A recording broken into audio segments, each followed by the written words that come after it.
You are live, yes. Dead above the neck. Hi, everybody.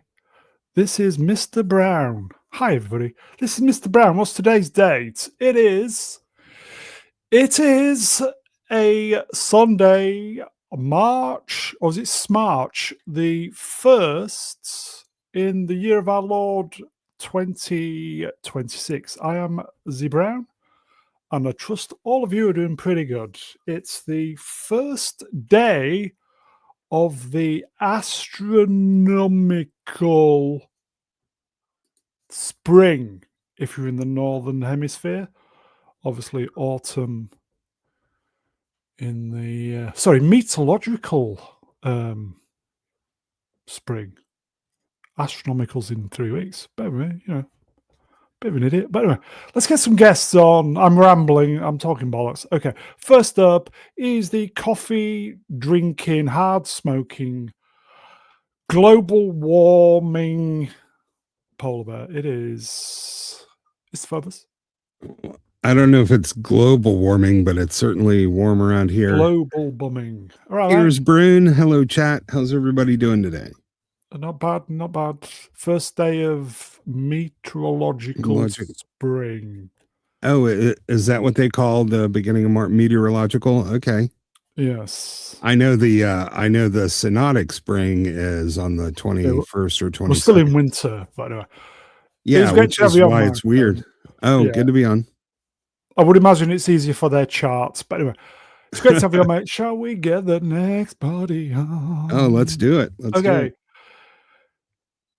Oh, look, here he is. He's the channel's very own, I had a bit of brain fart then. He's the channel's very own astromech droid. It is Professor R2.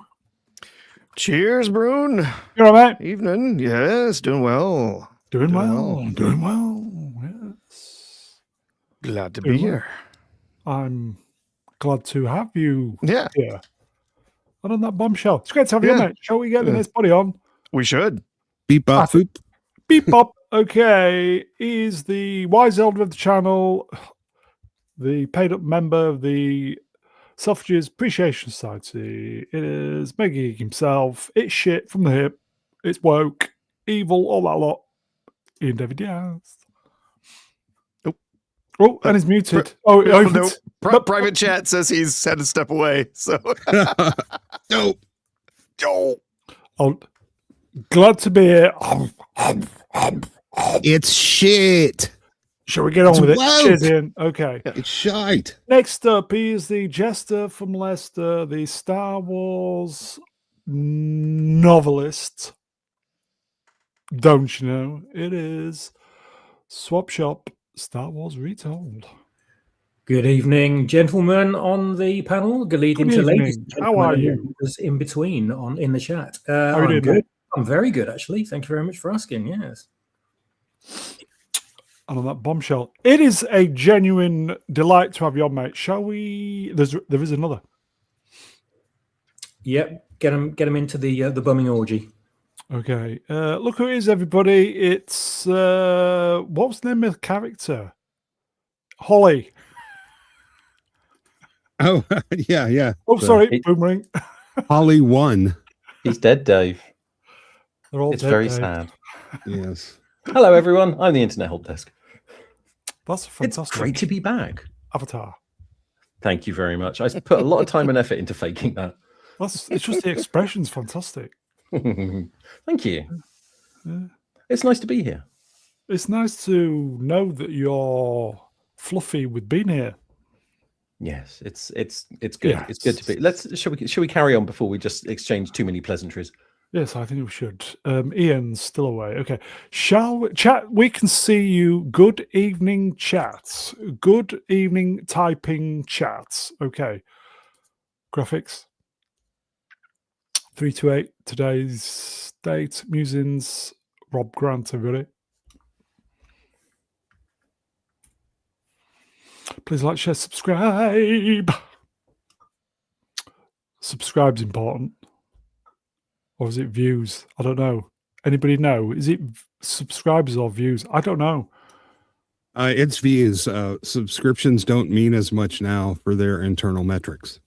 I'm still gagging to get to 5K though. But anyway, we'll get They there are all eventually. about engagement at the moment. So chats, arguments in the chat. Thanks. Please just subscribe. I don't know. God knows. Big thank you to all the channel members. You know who you are. Cheers, everybody. Okay, so let's do this. A Night of the Seven. This was the last episode, I do believe. You load For the- 16 tons. Jesus. What do you get? Oh, A very, very loud mic. yeah. Sorry. Yes, this was the last of this season, but they have already come forward and talked about the second season somewhat. I think we'll get to that in a bit. We will. But yeah, last episode, another excellent episode. This was a great series. Not only did I finish it this last week, I've watched all the way through it again. It's excellent. It's really, really good. Is it really that Yeah. good? Yeah, I gave it a 9.5. It is absolutely fantastic and stuffed full of all the things we love. Bumming? A good dialogue, action, subtext. They are filming the second series now, aren't they? Yes. Yes, yeah, they Yeah. are already in the. Yep. They Oh, are nice. expecting to release it each year. They're not going to make us wait for a year and a half, 2 years for another season. So yeah, they're already working And- on second one. Is Yeah, it George that- R. R. Martin who wrote the original? Has he Yes. actually finished this one? No, Yes. no, he No. still has Oh, more right. books. Nos. Oh, okay. Well, no, he's finished the next story though. The next season yeah, is he's- finished. They're Okay, adapting the okay. second Yeah, of the short stories into Yeah, the next season. Okay. yeah, we he's got- written 3 of them, but I think Okay. there's supposed to be 5 in total. somebody's coming in hot. Bear with me. But they're short. Bear with me. Sword in the Storm, wrenched. Hello, my friend. Sorry, but Martin can off until he finishes Got. He's Never never happening. going to finish it. I hate to Never. tell you this. Yeah, yeah. He will never it is finish it not. because whatever he comes up with is never going to be as good as what the fans imagined the ending could be. So Oh, everyone's going to be disappointed no matter It's a bit what like- he does. So he's be never going like to write it. me with the Star Trek 6 stream. It'll never be as Yeah. good as everybody expects. So I'm with him on that. Well, he wrote himself into a corner in the last book, Yeah. and he doesn't know how to get out of it, so he just keeps putting off trying. Mhm. You should go work for Bad Robot. yeah, yeah, Just But create a mystery listen- box, put in corner, let someone else worry about it later. yeah. So the first 3 books in this series are written. They did an amazing job in this. They actually added material that was as good, if not better, than the books. And they totally brought this season home. I thought it was excellent television. The acting was Really? amazing. Yeah. Georgius L. Rex wrenched. Hold on a minute. Last one was written in 2010. Is that correct? I'm not I'm I'm not not sure. sure.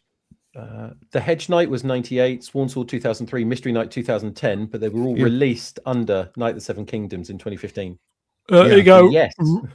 Ruddy 09K will spot more chance of him finishing a 10K run in under 1 hour. Yes. Well, listen, each season of these is self-contained. So if it only runs 3 seasons, it'll be fine. There's not an overarching story that needs to be completed. Okay. This season is self-contained. No It- matter what they do in season 2, it won't harm this one. Is this a surprise hit? Absolutely. Hmm. It's getting a massive amount of viewership, a lot of talk outside of the internet. Normies are talking about it. The acting is incredible. That kid, So- Dexter Saul Ansel, So He- why? Oh, go on. Sorry. yeah, he's going to be the next big thing, and he's one of yours. And make sure he stays in Britain and doesn't go to Hollywood. Probably, if I was him, I wouldn't. I'd leave here, but not go to Hollywood. Go somewhere else. Well, you don't have to Georgia, go to- maybe. I don't Yeah. know. You don't have Yeah, to th- go to Hollywood to go crazy. So That's true. The only downside to this is that you really come to love some characters that aren't really going to be in the next chapters. yeah, So, unfortunately. like Yeah. Lionel Baratheon, And, I want to see him Nielsen, again, but he doesn't show up. Numbers newly wrenched. Hello, Anna. Lots of people who waited until all the episodes are now binging. Mm. Mm-hmm. It's got Yeah, I want to note this has extreme rewatchability. There is so much in here that's really subtle, a lot of subtext and symbolism and visual cues. And like I said, the acting, you'll notice stuff on rewatch that you didn't see the first time. But knowing how Game of Thrones ended, does this spoil the enjoyment of this program? For some people, I think it will, but it didn't for me. I abandoned I abandoned Game of Thrones way earlier on. I feel like I saw the writing on the wall. So for me, it didn't ruin it at all. This was just an unexpected gift to come out of left field for me. I love the show. Cat's here. Yeah. It took The a cat long loves time. it too. 11 minutes, folks. Cat's here. Yeah, I think there's probably going to be more than a few people who were like me, who basically had sworn off watching anything Game of Thrones after the way they completely destroyed the show, and maybe are finally hearing, yeah, this is good. They're starting to hear from people. The word is getting out. And yeah, there probably were quite a few people who were just waiting so they could binge it, waiting until everything was out to make sure that they didn't completely blow it in the last episode. And wanted to make sure it was all worth watching, because again, a lot of people not going back to watch Game of Thrones because they know that they did not stick the landing. So yeah, they're never going to give it a chance. I think it's, even if you've seen people are just binging it now, it's still been very highly rated. I mean, Rotten Tomatoes puts it at 93%, and even Metacritic uses a weighted average, and that's 74 out of 100, which is really, that's above average. That's really people just favorable. desperate for entertainment. They just want something nice to watch. Yeah. Listen, the three things we love are show, don't tell, subtext, and setup and payoff. And this is a prime. I haven't seen a show since Better Call Saul that did it as good as this show does. You could turn the volume off and just watch the faces of the actors, and you will understand what's happening. You go, Gavin Unit, Venture Spot. It's no Starfleet Academy. No, it isn't. Thank God. Okay. So you're looking. So you guys are recommending a strong recommend? Yes. Really? Unless you're just not into the whole medieval fantasy kind of thing, then I don't think anything would get you to love it. But okay. Swappers, you into this, or you a bit like me, just not your boat? I would have been into it, but I've distanced myself so far from Game of Thrones now that I really don't think I want to go back. Also, this is like a prequel by some measure, isn't it? I think from the time frame. Yeah, but it's so detached. You don't have to have watched any of the other stuff. It's really self-contained. Like, just watch it for its own thing. It almost doesn't even seem like it's in the same universe, except they say Westeros, Baratheon, the Seven Kingdoms. It's different. It's got all that going for it then, obviously. I mean, if I won't watch this first season, what I'll probably do is wait until the end of the second or third, or whenever the full series finishes, when it wraps up. And then if it's still to the same quality as it started off at, then I'll go back and watch the whole thing. It's the second series that's the clincher, isn't it? Yeah, there is always the danger they could pull the woke bullshit bait and switch from season 2, but I just don't. I just don't think so. Yeah. Okay. And this is, as has been said, it is pretty self-contained. So, I mean, you could literally just watch this season and then never watch anything else. It's a good story on its own. Okay. So everybody happy. Wow, that's a rarity. Everybody happy, yes? Yeah, it's very enjoyable. Okay. Sidestep, isn't it? First details, A Knights of the Seven Kingdoms Season 2 will be 6 episodes. Each episode will be between 30 and 60 minutes, adapting the Sworn Sword story. Duncan Egg will go to somewhere. Dorne. Yeah. Dorne. Down production. Puppet shows. 2027 release. So they're not messing about. I thought it was that's another. Oh, sorry. Go. No, I thought it was a Knight of the Nine Kingdoms now.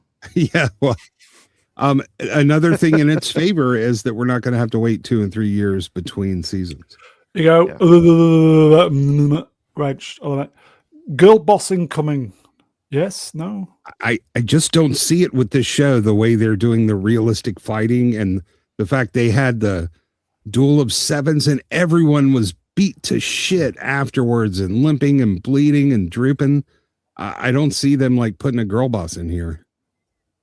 But I'm not going to say it's impossible. We do know the track record. Yeah. There you go. Yeah. Shall we sidestep? Yes, please. Yes. I think it's a sidestep. A Knight of the Seven Kingdoms is averaging 24 million viewers per episode globally. To contrast that, Starfleet Academy apparently isn't even getting 1 million viewers per episode. What? The show is 24 times better. Wow. I'm shocked. Well, I mean, not shocked, but No, not at all. Do we know how much an episode of this costs? Do we know?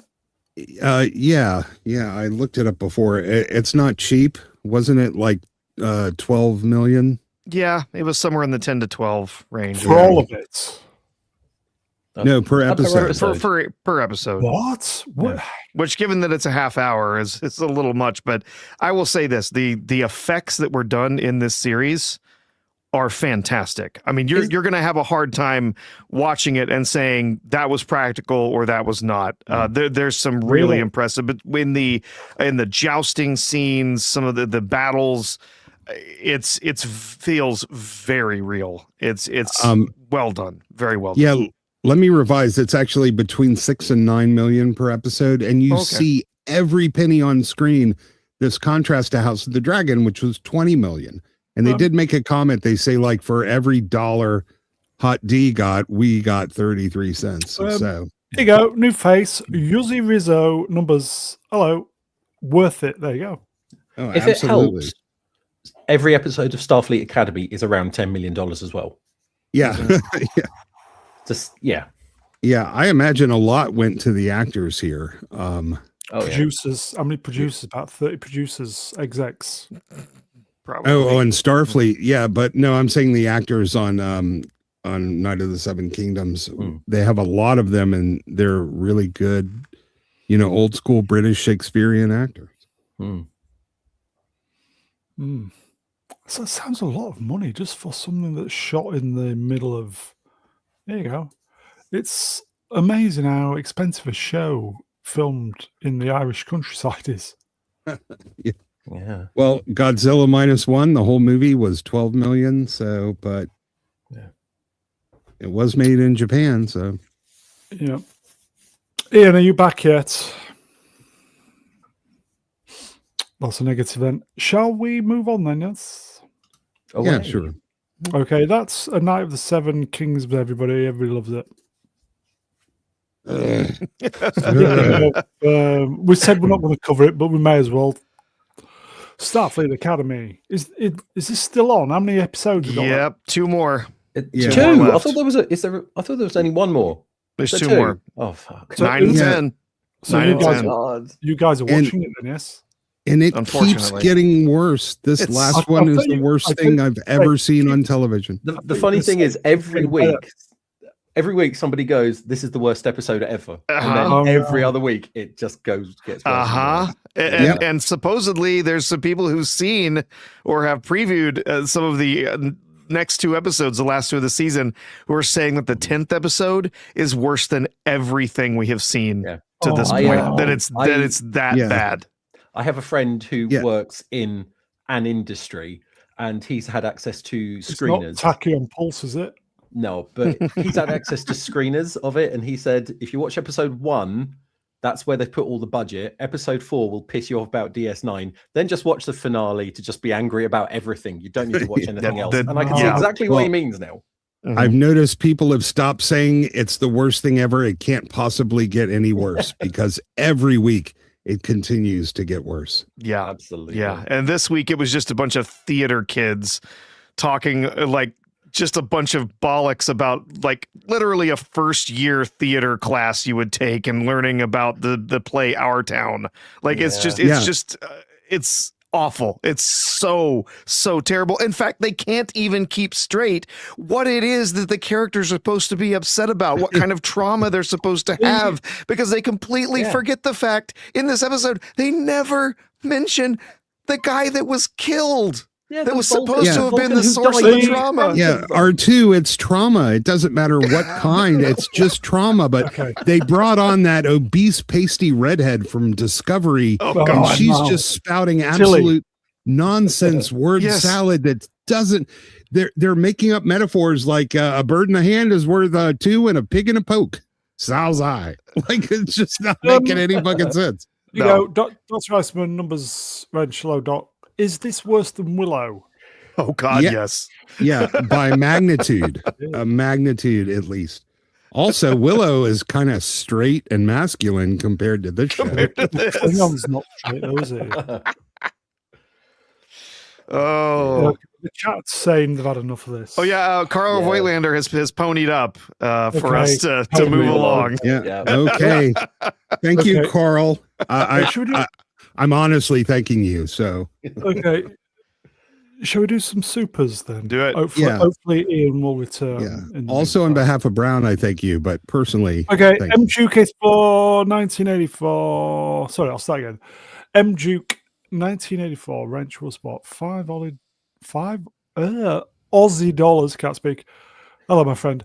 I'm going to buy my own pot noodles, Brown, and cat treats and hookers. In fact, forget about the noodles and the cat treats. I had a pot noodle today. It was all right. Chicken and mushroom. Thank you, my friend. Sex, drugs, and rock and roll. And if you have the sex and the drugs, you don't really need the rock and roll.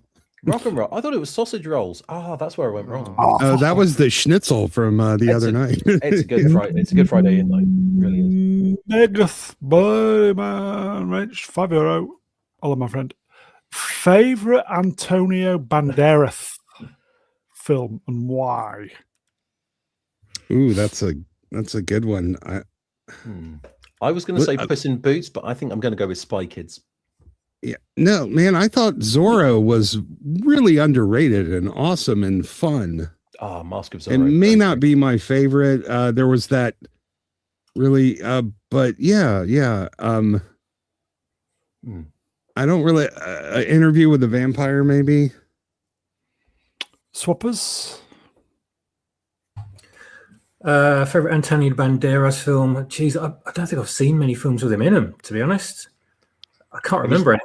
Have you seen Shrek? Antonio Banderas, Most Macho. Desperado was fantastic, but that's all Selma Hayek. Yeah, still haven't seen Desperado. Yeah, those just never really appealed to me. That might be a homework one then to add to the list. It is, mate. So let's say that then. I'll probably favorite Audrey Hepburn. I don't think I've seen any Audrey Hepburn films. Not even Breakfast at Tiffany's. Nope. My Fair Lady. No. Funny Face. Roman Holiday. No. Yeah. Oh, no. Yeah. I've seen the lager advert she was in. She's delightful, but her movies, they're okay, but not really my thing. But I really want to mention my favorite Data moment was actually ripped off by this week's crap dumpster fire shit episode of Starfleet Academy, because it was The Offspring. I still, man, that thing hits you right in the chest. Jesus, I'm choked up just thinking about it, man. That by far my favorite Data moments. I like Data's Day, where you just literally follow him around, and that is an excellent episode. Yes, ends up at weddings and all sorts of stuff. It's great, excellent. In Measure of a Man, they all relate, but man, when he just is so cool and emotionless and matter of fact, and yet you can still hear his emotion when he's. It's the best. I can't even talk. I did love whenever he played Sherlock Holmes on the Holodecks. Yeah, I liked it when Q gave him the power to laugh for that moment. That's my favorite Q episode. That whole episode right there. Yeah. When I first saw TNG, and I'm like, they've got a computer named Data. What kind of ridiculous bullshit is this? And turns out to be my favorite character by far. He wasn't called Data though. He got quite annoyed about. Yes, one but is my I'm name. saying we other didn't is know not. that when you I'll say just that. read the preview. You didn't. That's Ian, why you I back yet? specifically said. You back yet? I don't think you are. What's he doing? He's having a I don't know. shit. You Well, got to figure it's Yeah, Antonio Banderas, I would have to say Last Wish, the Puss in Boots, most recent Puss in Boots film. Excellent. I don't really care that much for Antonio Banderas as an actor, but that film was very good. One of the best animated films of the last 10 years. Audrey Hepburn, I don't know. She's had a bunch of lovely performances, but it's not really my kind of thing. Best data moments. Oh, geez. Let's see. So many. His ode to Spot. It's either that or the fact that later in the series he literally has a head that's 500 years older than the rest of his body. Oh, yeah. One of those two. Yeah. Oh, yeah. Ode to Spot is fantastic. That is Yeah. a great callback. Felis Catus. Is it a life form song from Your Generation? nomenclature reflects a feline nature. Wrench 2-0. Would you ever have Mauler on? Yeah, of course I would. Fave Vigo M film. Two Yeah. Towers. Mortensen. Yeah. I don't want to say Lord of the Rings because that Has he seems been like a back bit at- of a. Has it been in anything else? Or- Yeah. The what's the one like not the nature of the one he did after Lord of the Rings where he got History of where he- Violence or Eastern That's it. Promises. I One think of those History I'm of thinking Violence. He was in the But you remake sort of see Psycho, that wasn't coming he? halfway through. Mhm. What? I don't want to spoil the movie, but there's a reveal, but it's telegraphed too much. But he does a good job in it. But man, Lord, that's why I said Two Towers specifically because that's my favorite of the three. Mhm. How hard to top? I mean, come on. Yeah. Oh, yeah. I would have to pick Return of the King if I were going to pick one for his performance, but Yes. yeah, they're both excellent. All three of them are excellent films. His performance kicking a skull and screaming. I actually Broke his love foot his on that one. performance behind the scenes. He was so dedicated to getting Aragorn correct. And on a more positive note, Ian's back. Hello, Ian. Hello. Ian. Sorry about that. Fave Vigo M film. Vigo Mortensen. Oh, I like that one he did when he was the Russian. You ever see that one? The Eastern And the History of Promises. Violence. Yeah, Eastern Eastern Promises. Promises. Good. Oh, yeah, History of that's all Violence right. was really good as well. Yeah, that's a good film. Yeah. I love History of Violence. It's based on a comic book, and it was really good. I thought so. Yes, two of my favorites of his. Okay. Yeah, Joe is Felis catus is your taxonomic nomenclature, an endothermic quadruped, carnivorous by nature. I don't know if he's going to put the rest out. Wrenched Wool Spot, $20. Move along. We did, mate. That's We did have indeed. moved. We did, and thank you, Carl. And Common People wrenched 2069. Thank you, my friend. Review Mog's TikTok. Is he still going? Does he still exist? Oh, God. Yeah. Oh, the original Mog on The original. TikTok. The actor. Oh, jeez. I'm Yeah. not on TikTok. You know, whenever Academy comes up, I long for the days of the Acolyte. Actually, I Really? We never pine knew for how them. good we had it. We did not. We did not. Cheers, comment. Cheers, Mom. Yeah, Even the cat said thank you. yeah. You could get the Academy slide off the screen. That might help people. Oh, sorry. Okay, let's. Is it a slide step? I can't remember. I don't think it is. Can I just ask, Brown, what's the totalizer for the cat cam? There isn't one. Oh, I thought you set one up. Come on, we've got to get you there. She hides under the bed, and I would need to get it lit and everything. That's fine. They come with little lights these days anyway. Oh, do they? Hmm. Okay, I need to figure out what I need then. Okay. Who saw this? Carrie Fisher's handwritten rewrites. Anyway, she's by the door at the moment, so you'd see nothing. Rewrites the Star Wars Empire Strikes Back. Anybody see these? Yeah, it was hard to read, but most of them seemed like they were pretty good, and I'm glad that she made them. It was just a lot of common sense stuff, I think, mostly. Yeah. Yeah, she Like- became a script writer, didn't she? A script, what is it, doctor, when she stopped acting, didn't she? Yeah. She Uh, spent some time working as a script doctor. You're right. Yeah, she really sold the Han Leia scenes, which were a little awkward in the script, and she made them more naturalistic. Which one's this? This is which scene's this? You probably don't. And what precisely am I supposed to know? Is This this is Kiss a that scene. Wookiee? This is Yeah, Empire Strikes that Back, one. I think. Yeah, Yeah. that's Yes. Know Your Worship. That's not what I'm talking about. Leia stares at him, understands, and laughs. You're imagining things. Yeah. And then she scratches out a whole bunch of awkward dialogue.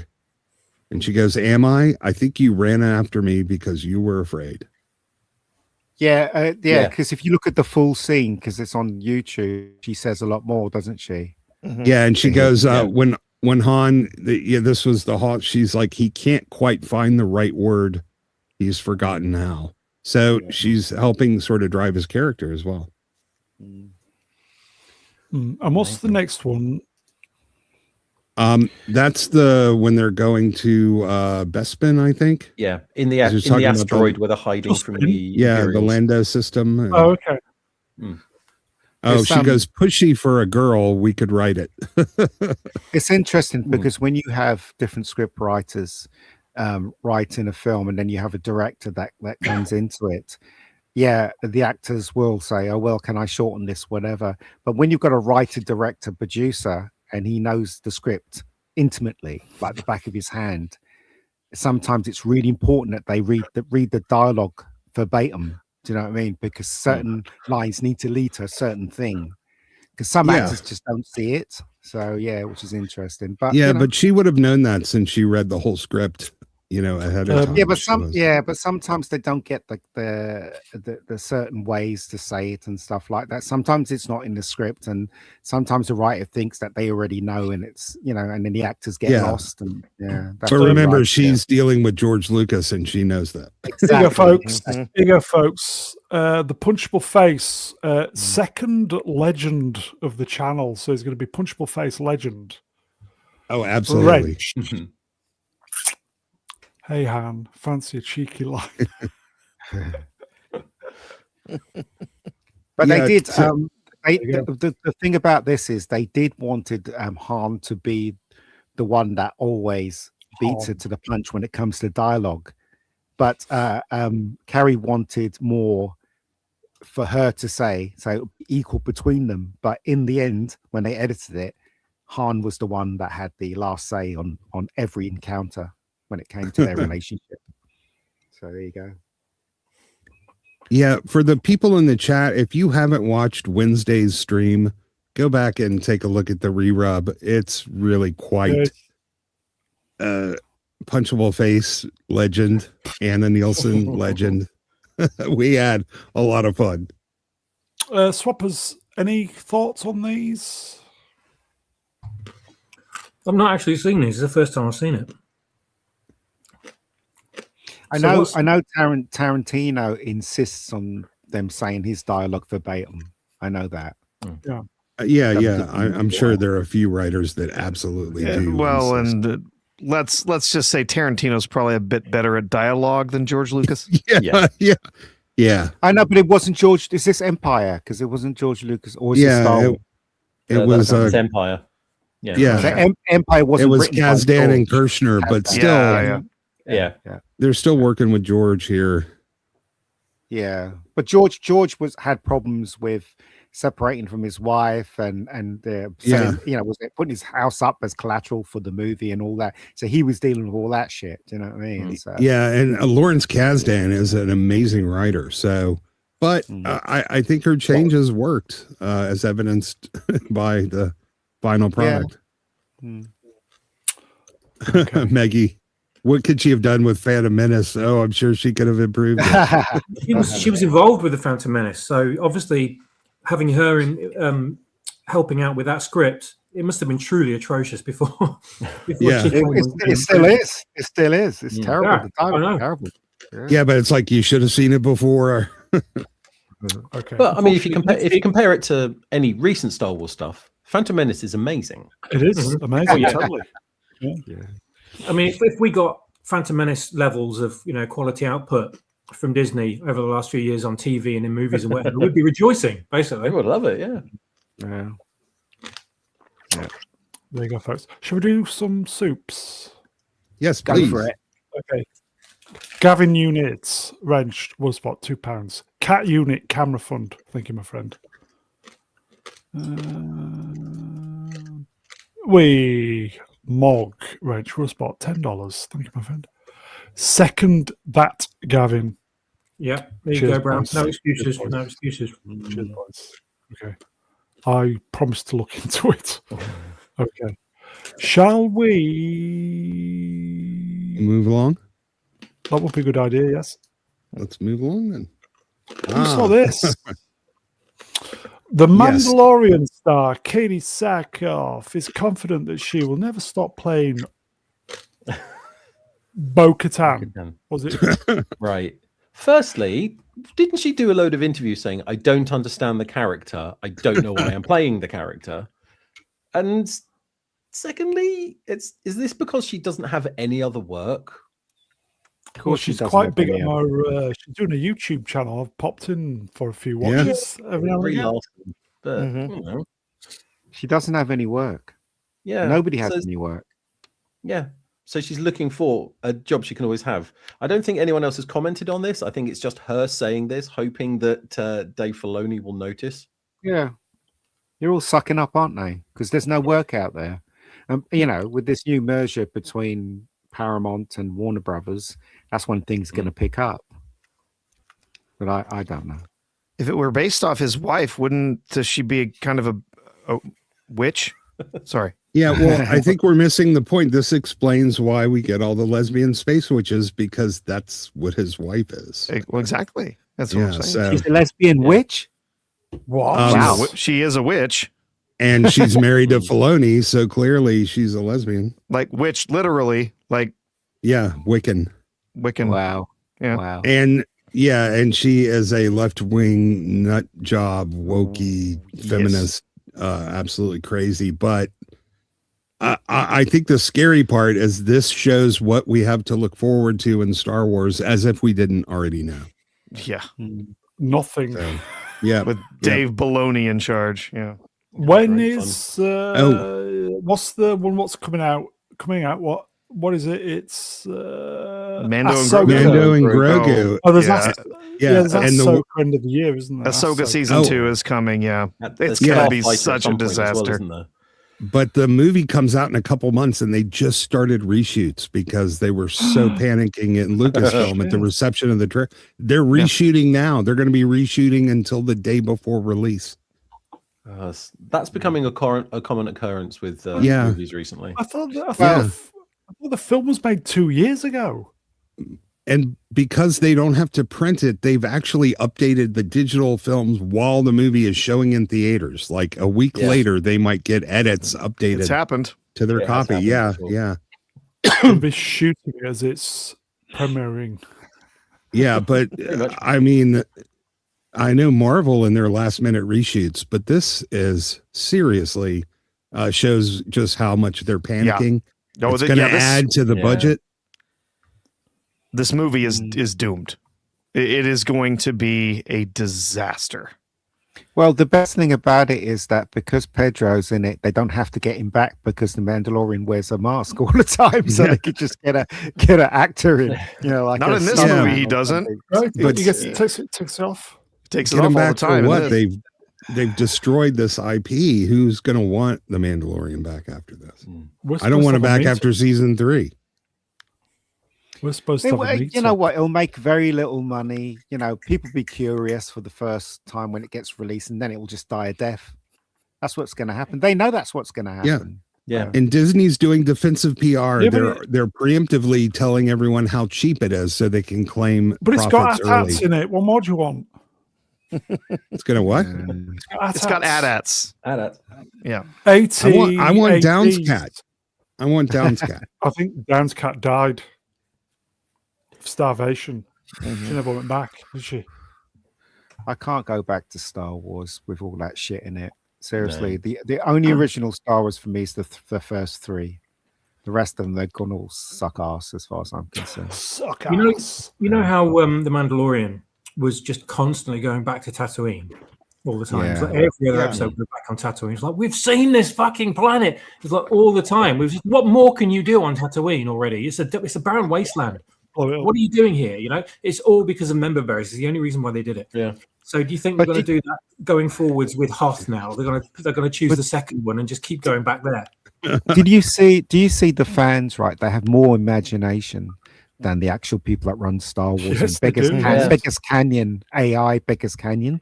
That's a story they could have done, right? There is Even if it's a a short, you know, There- they could have done that. There's some You know? Hoth fan films. Yeah, I've on seen them. YouTube. Yeah, they're yeah. really I've seen them. And There I is- don't want to be that guy, but looking at Katie Sackhoff's face here, maybe she needs to not take her helmet off either. Anymore. Has she done a Jim Carrey on her face, has she? Oh, yeah. Does it look like it?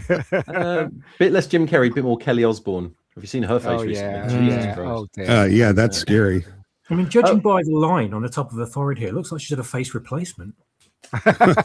Maybe. Yeah. Welcome to body shaming on Face body off. shaming. Face off. Face. No, face shaming. Off. Nothing wrong with her body.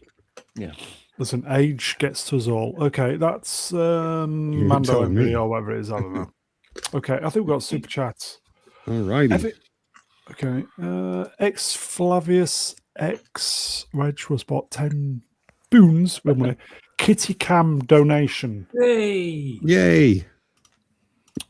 I wonder if I can. Yeah, get you're in the it now, man. We need the cat cam.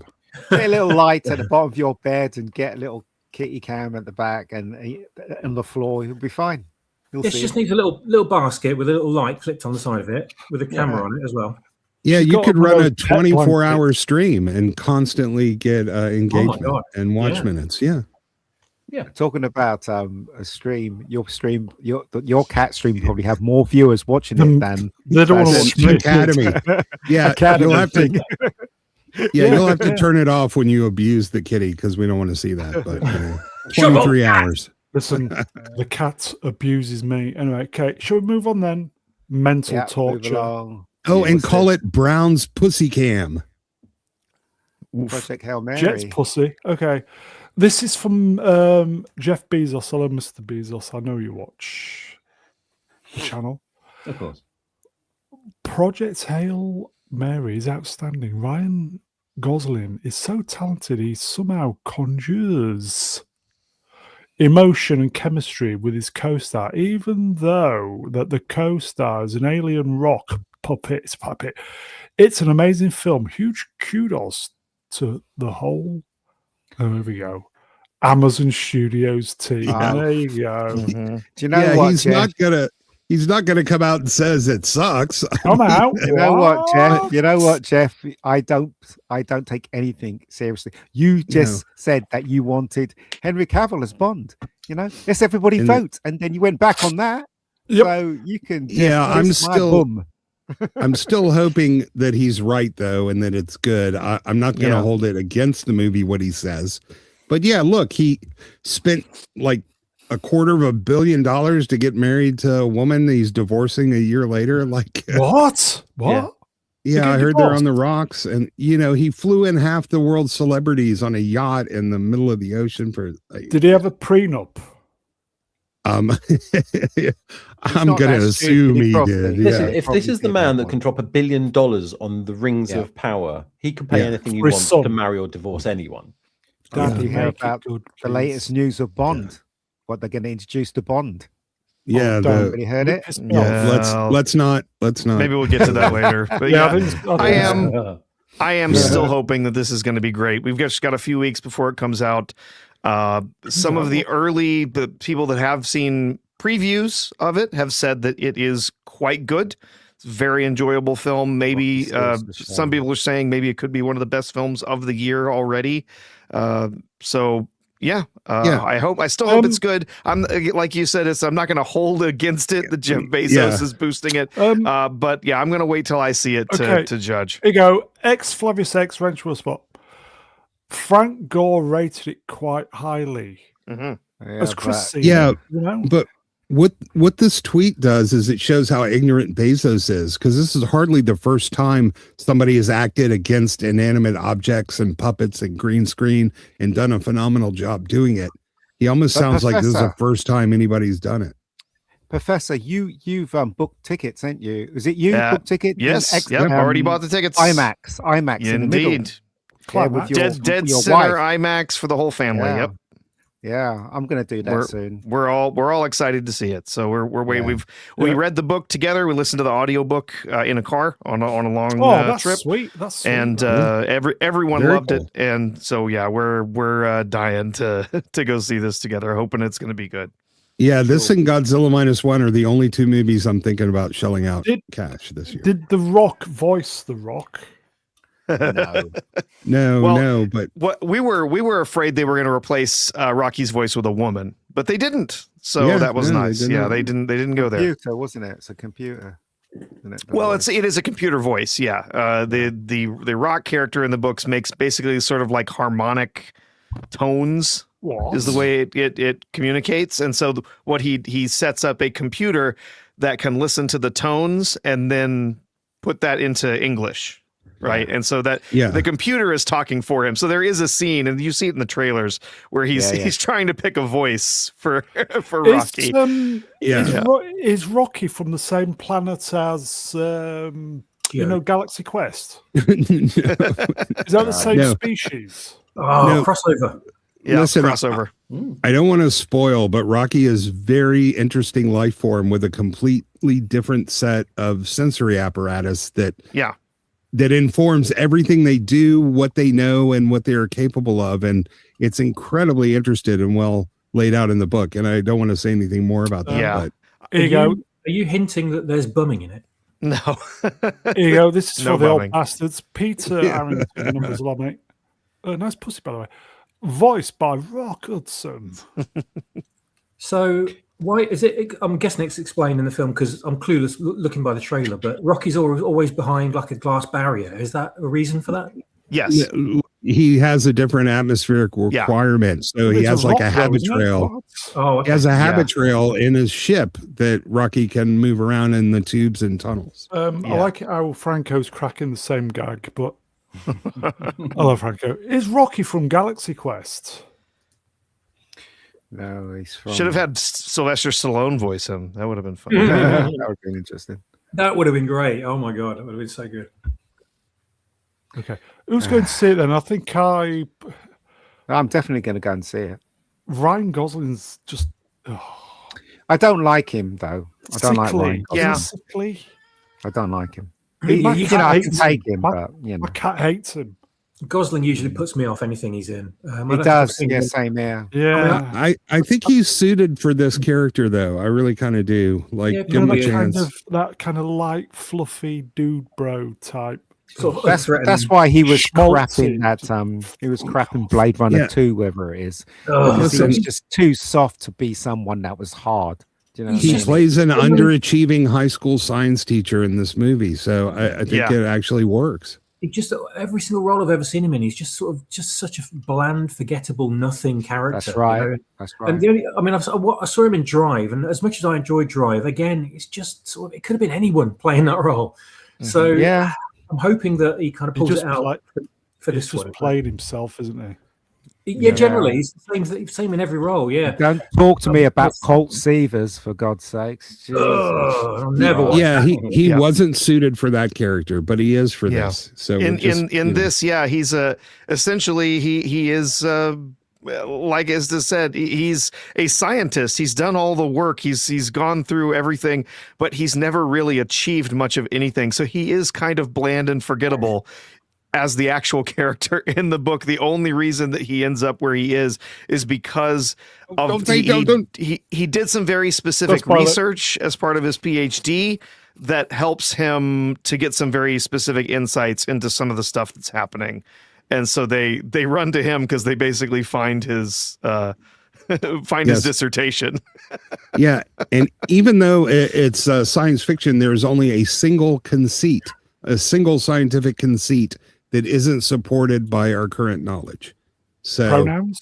It's very hard sci-fi. No, it's called super cross-sectionality. What? Well, I don't want to explain what it is because I don't want to spoil it, but that's the only thing that isn't real. I'm saying really hard sci-fi. No. wrenched. Any masculinity in this movie? What do you think? I mean, Yeah, there was a dude made of rocks. You don't get harder than that shit. 50 minutes. Okay, let's move on then. Ryan. Christian Bale has revealed that he will star in Heat 2 alongside Leonardo DiCaprio. What happened to Malcolm X Files? Oh, that's just... Oh, we're skipping it. Okay. Yeah. It's No, called don't worry about it. Yeah. Ugh, good lord. Who cares about that? Who cares Yeah. about Ryan Coogler rebooting X Files? Yeah. The black characters. Honestly, I'm not sure I care about this either. I mean, I liked Heat, but I just don't see this being good. It was lightning in a bottle, and they're going to try to make it strike twice Yep. with a bunch of old guys.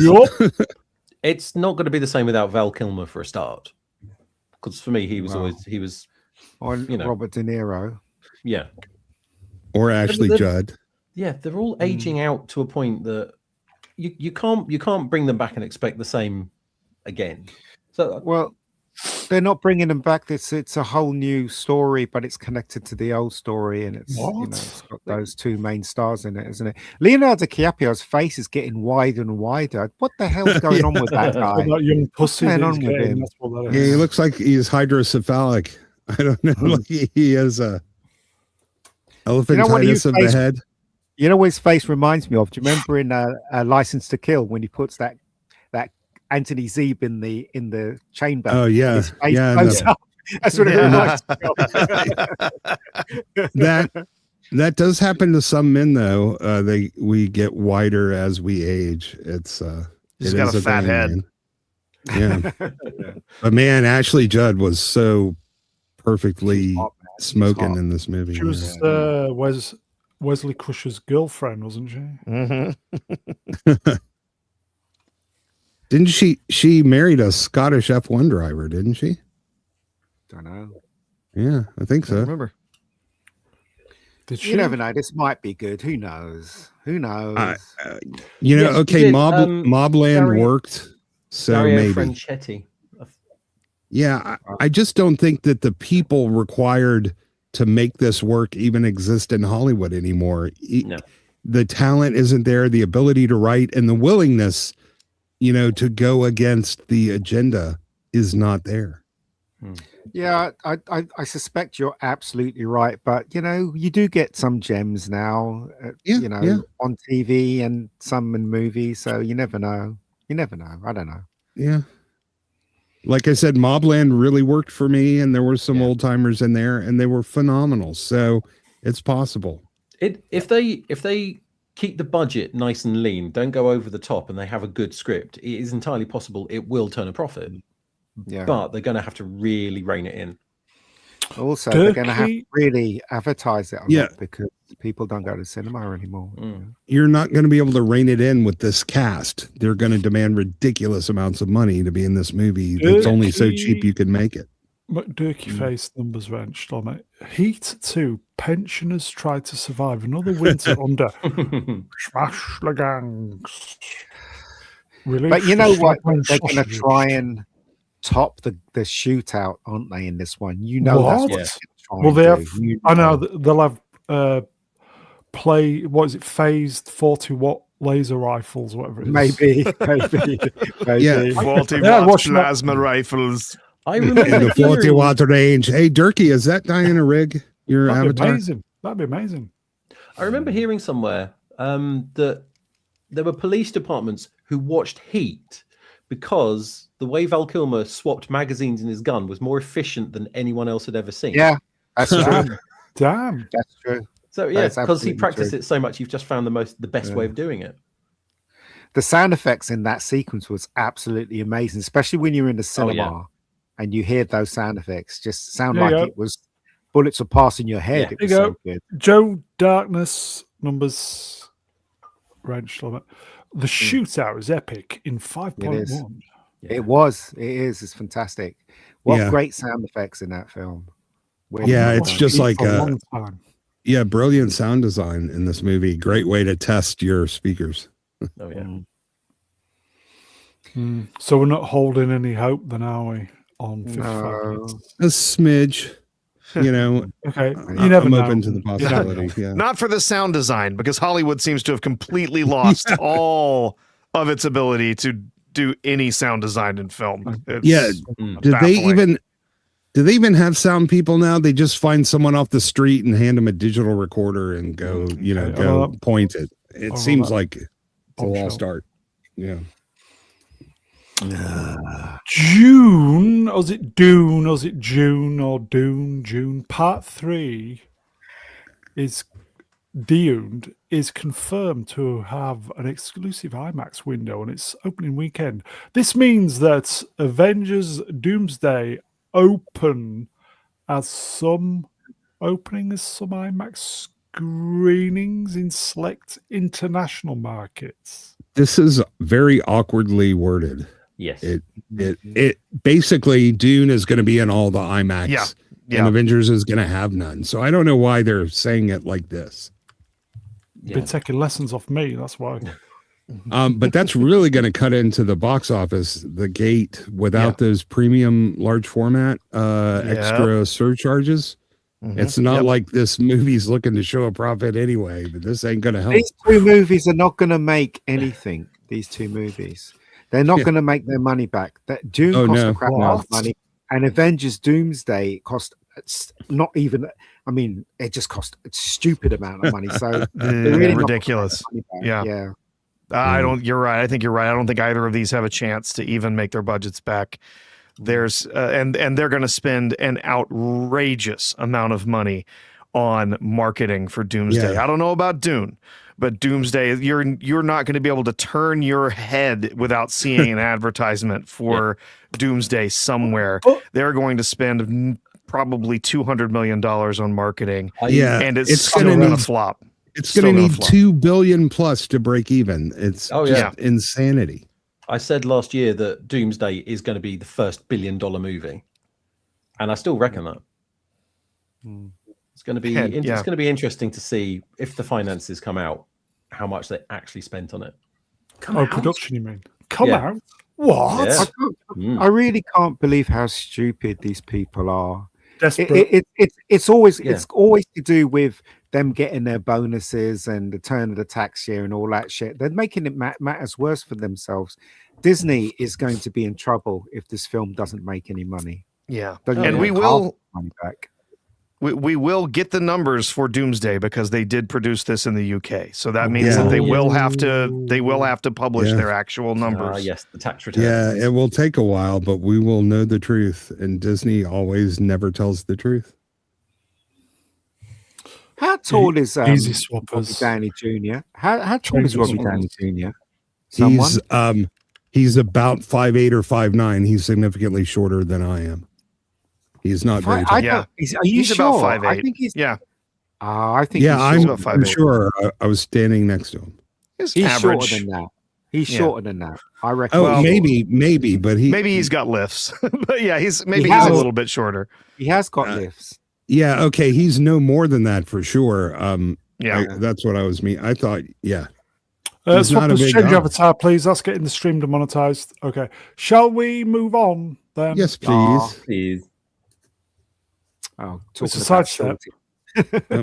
Okay. It says here Disney said to be pleased with Avengers Doomsday is the upshot. Yeah, but that means nothing. That means nothing to us. People in charge of movies say our movie is good. See our movie. Yeah, exactly. So move along because this is not worth talking about. It really isn't. Yeah. No, it's not. Okay. No, we just did. I mean, yeah. Exactly. Okay, where's a sidestep? Yeah. Avengers Secret Wars is reportedly expected to begin filming in August.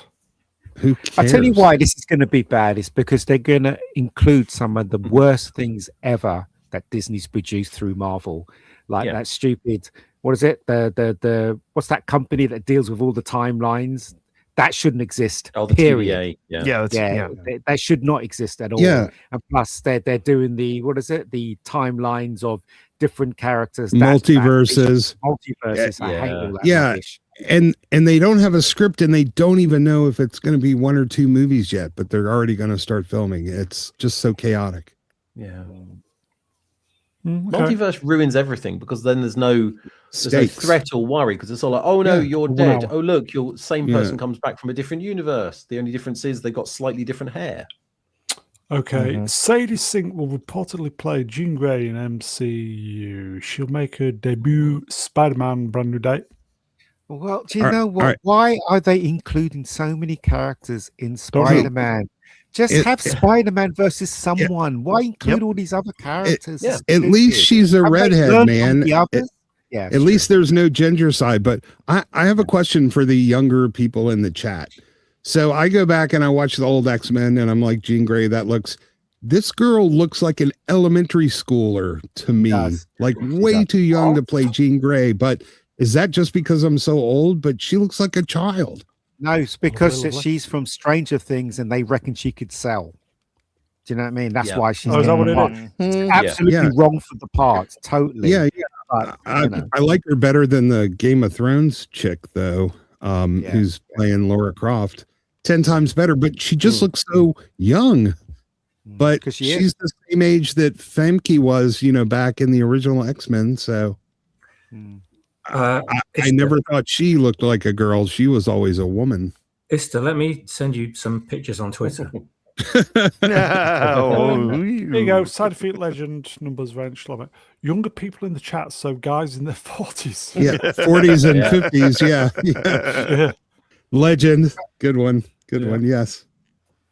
But the thing is that we are the audience of these kind Yeah. of things. They should be catering to us. They're catering to an invisible audience that doesn't exist, or the people that they are, the little very people that they are catering to don't care about this stuff. They really don't. TikTok and all that. That's what they're into. Yeah. That's why it's gonna fail. Oh my God. Ashen Prism. Wrenched. Hello. I'm under 40. Am I allowed Yeah. to be here? Of course Oh, you yeah. are. Oh, I have to think about that. Yeah. So does she look like a child to you, Ashen? I think Jamma is pretty young too. Sadie Sink looks like a kid. She should be Yeah. playing Mary Jane. Okay. in the She looks like new she was from what was the Skeleton Crew. Could I be really boring? Going in. Everybody in the chat, type how old you are. Oh, Yeah, that's boring. But seriously, was gonna guys, say- look, I don't Guys- think you have to guys- try to do that, Brown. guys, listen, right? If you were in charge of Marvel and they said, here's Sadie Sink, the first thing that comes to mind is Mary Jane. She should be playing the proper Mary Jane. But no, because Hollywood's so stupid and these people who run these companies are so daft, going to put her as bloody fucking Jean Grey. Do you know what I mean? Bloody Does that make bloody any bloody sense? No. Only makes sense to them, the idiots, you know? But they've never done anything right when it comes to comic book Oh characters. no. They really haven't. Let's face it.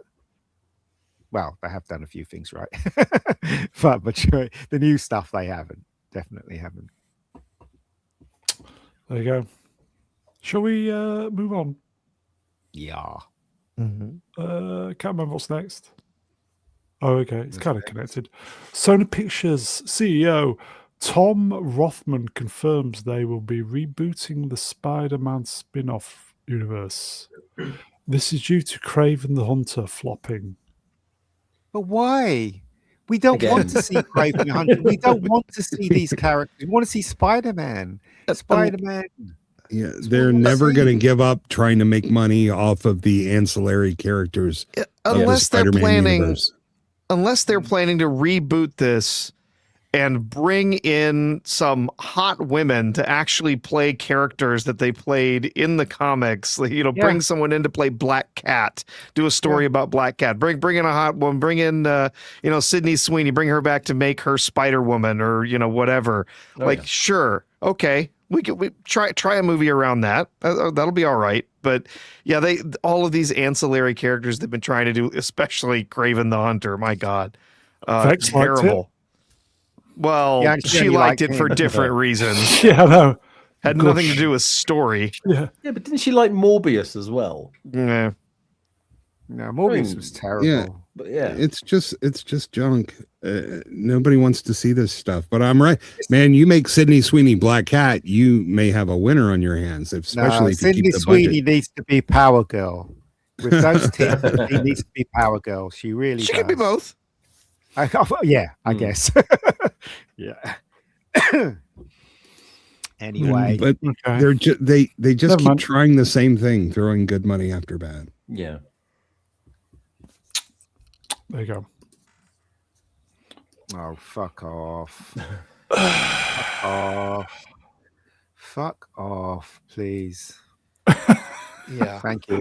Yeah. We know it's going to be a Yeah. twink. We all Yeah. know. Okay. Yeah, who's this got is then? new. We've known this. Okay, Amazon MGM Studios, which is valued at almost 10 billion, is releasing a movie about He-Man this year, which will easily make millions of dollars. Meanwhile, the literal creator of the character, who without him that movie wouldn't exist, has to rely on a GoFundMe for his medical care. Well, why Insane. isn't he getting paid? Why isn't he getting paid? He likely has no rights to the Yeah, he sold character the that he rights. Yeah. created. Yeah. This is Oh, quite that's bad. common for creators, early Yeah. on. I mean, Jack Kirby made Marvel and he almost died broke. Bad Alzheimer's. Mm. Uh-huh.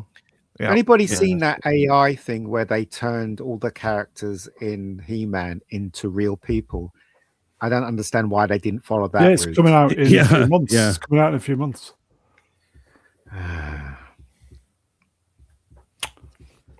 The GoFundMe is doing okay. I think the initial goal was 50,000. I think it's creeping up to 100. Well, good for Thing is, him. though, it's really unfair that a company would actually literally do that to a person. Why Oh. can't they be fair? Why can't Well- they recognize the fact that he creates them and give him some money? Because there's no profit in that. Yeah, I know yeah, there's no but- profit, but there's it's the right thing to do. What Oh, you that's saying to why me we- is they're all evil? Are That's they? why we have Yep. unions now that are sort of overcorrecting and going overboard and making I it know, very but- difficult. But seriously though, like, Yeah. Why is so many companies wanting to take full advantage of a person that's creative? Doesn't it make more sense to go, all right, you're creative, we know you're creative, we'll give you this amount, which is fair, and then we can work together Yeah, again. well, Show Again. business, not show friends. know what I Well, mean? it's even No, more but no. offensive that Alex Kurtzman gets $300 million to put out the shit he's putting out, Shit. and this You know guy what, can't yeah. afford his medical bills. What you said, that's bollocks, Or right? That Phoebe should Waller never Bridge, existed. $250 million You're for talking doing over each nothing. other. Go on, Ian. Sorry. Ian, what you've said, that should never exist in business at all. I was quoting Robert Good Meyer business- Burnett. I know. But Yeah. good Yeah. business people know that they have to cultivate the people that actually create stuff. Because Yeah. if you are nice to them, they will stick with you. And if they're creative, they'll create something else, and they'll always stick with you. That's business. Yeah. Not to fuck Yeah. them, and then Well, what- then what? Do you know what I mean? Well, what Easy. happened a lot in the early this happened a lot. We've heard of these stories happen with comic creators, Yeah. right? And so Yeah. what happened a lot in the early days of comics was that these people came in to these companies basically as work for hire. There were contracts where they came in, they created stuff, they did the art, they did the coloring, but they had no rights whatsoever to anything that they made. So they had like Bill Finger, I think it was, who helped basically create Batman. But Bob Kane got all the credit. Bill Finger spent most of his life broke and so died. Bill Finger got the Yeah. finger. Yeah. And so this happens. It has happened a lot in the past where at least creators have come in and they end up creating something that becomes very popular. They have no rights to it at all. We Yeah, know and this better. has caused We more know creators to spin off and crazy. start their own thing, which is good. crazy. And But what I'm like, saying look, is that we know better now, okay? Yet they're still doing it. Bunch Well, of freaking no, idiots, you know? no, they're not doing it. If you have a good lawyer, if you have a good agent and a good manager, They could look, afford a J.J. good Abrams lawyer. got Okay. 200 million for making nothing. Swappers, you're a Yeah. fan of He-Man. Any thoughts? I was gutted to find this out. I think he deserves way more recognition and credit for what he's done. I can't believe this is happening personally, but in Hollywood, I'm not really that surprised. I They're just think- out for themselves and they don't care about the people that actually with the imagination and creativity. Yeah, and you don't see him virtue signaling about this Yeah. Okay. because he's white. The Mattel toy company or the Mattel Foundation, I think they donated $5,000, and people were getting a bit sniffy, saying They could have done a lot more. they could have done a lot more. Oh, yeah. Yeah, they were getting Yeah. a bit. Come on, Yeah, you know. yeah, but they didn't have to do anything. Hell, if all the Yeah. companies did 5,000, Yeah. he would be okay. So Mhm. Yeah. Nice of them. It was Yeah. nice of them. Can I just say it's nice that no one's bringing up the Kevin Smith He-Man? No, What We now? all kind of Yeah. deny its existence now. The what now? I've said this to swappers. They Frank Gore or Chris Gore had him on his show, and yet they didn't ask him about that. Mm. That says a lot, yeah, doesn't it? I think that was prearranged. Yeah. Anyway, shall we Yes, please. move on? Okay. Obviously, if you want to donate to that, everybody, just fill your boots. It's just Google He-Man GoFundMe creator or something. It'll come up. Who saw this? Rotten Tomatoes just ranked The Godfather as the #1 best movie of all time. Do you agree? What do you think is the best film ever made? I like Indeed. The Godfather. It's good. I wouldn't say it's the best ever made. I mean, a lot. It's quite subjective because no one has this universal taste. Yeah, it's certainly up good. there on many of the greatest Yeah. of all time lists. It's definitely a contender. Very good. But yeah, Yeah. but I like what she says after this. I used to go. Sorry, I'll start again. I'll go big screen as well so I can read it. I used to love going to the movies. It seemed like every film was better than the last. Now I rarely watch movies. It's because there's nothing on. Yeah. Yeah, why. yeah. I personally, the best movie I've ever seen on a personal level was E.T. in my opinion. I know a lot of people think it's crap, but I literally think it's one of the best films ever made, personally.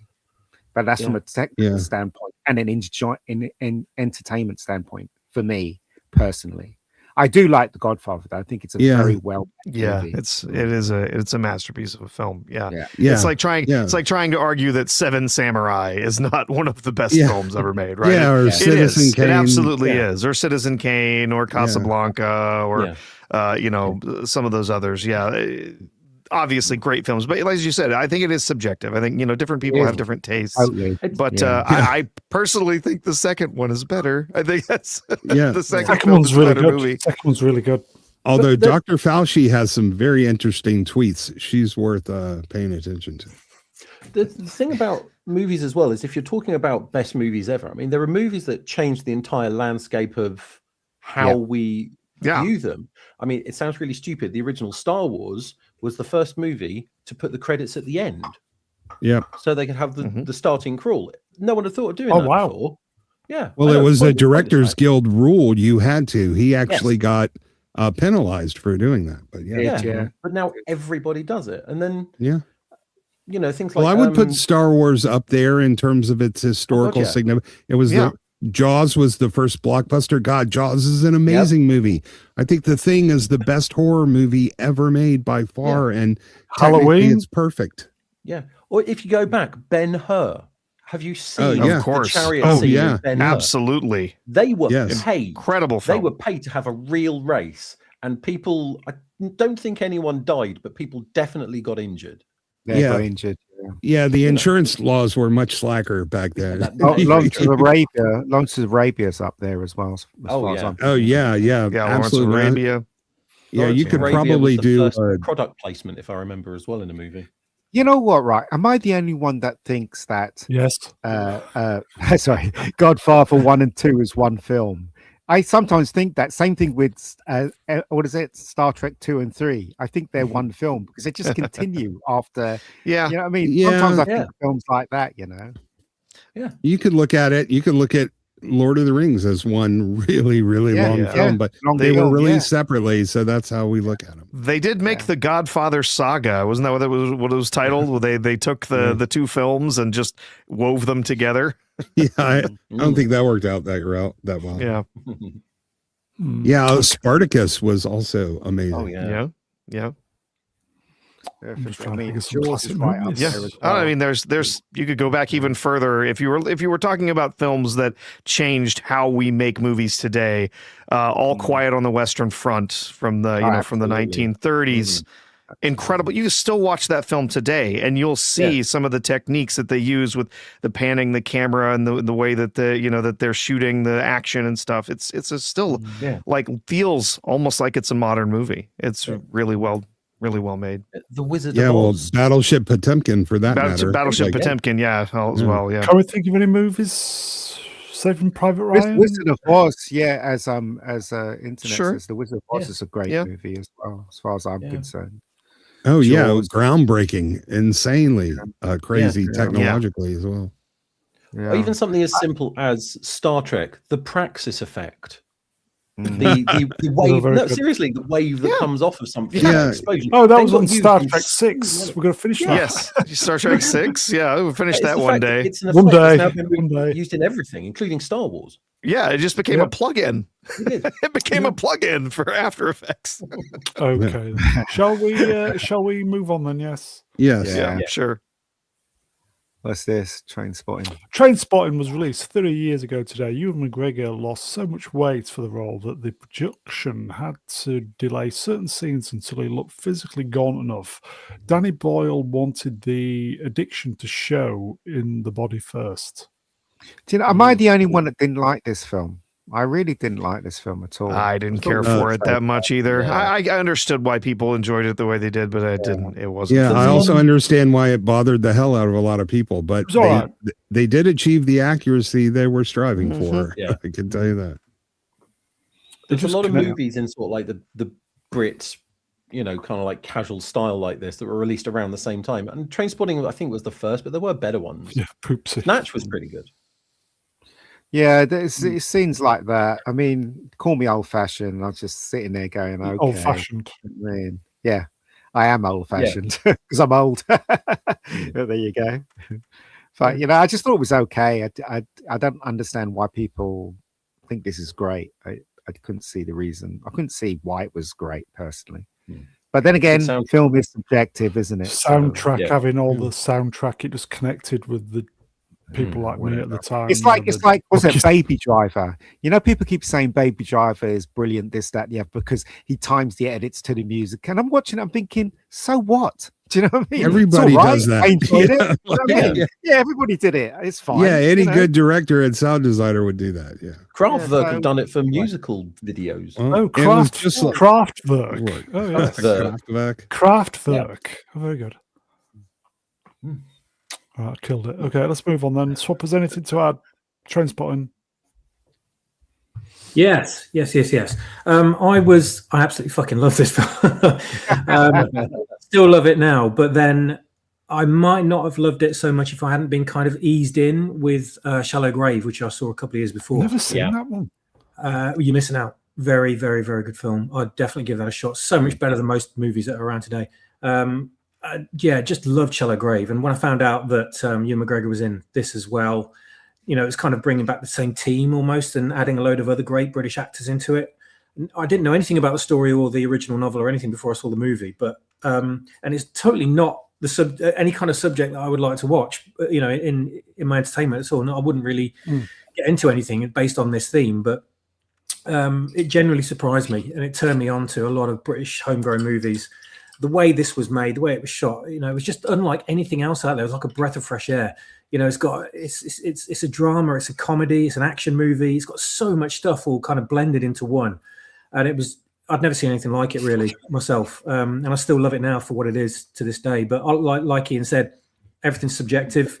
You have your own personal preferences and stuff. But I was the right age, I think, and the right demographic, and I was looking for something new and fresh, and it just hit with me, definitely. But I probably wouldn't have received it the same way as I did without watching Shallow Grave. So if people out there haven't seen Shallow Grave, I'd definitely give that a shot. If you don't like this, you might like Shallow Grave more, but it's a very, very good I've film. never seen Yeah, it. Just I went kind in of cold never- to this and I liked it. It's very well made. The acting, the cast, it's just a subject matter that strikes some people very uncomfortably. But it's got some pretty funny moments and some pretty horrible moments in there. Ruddy was what?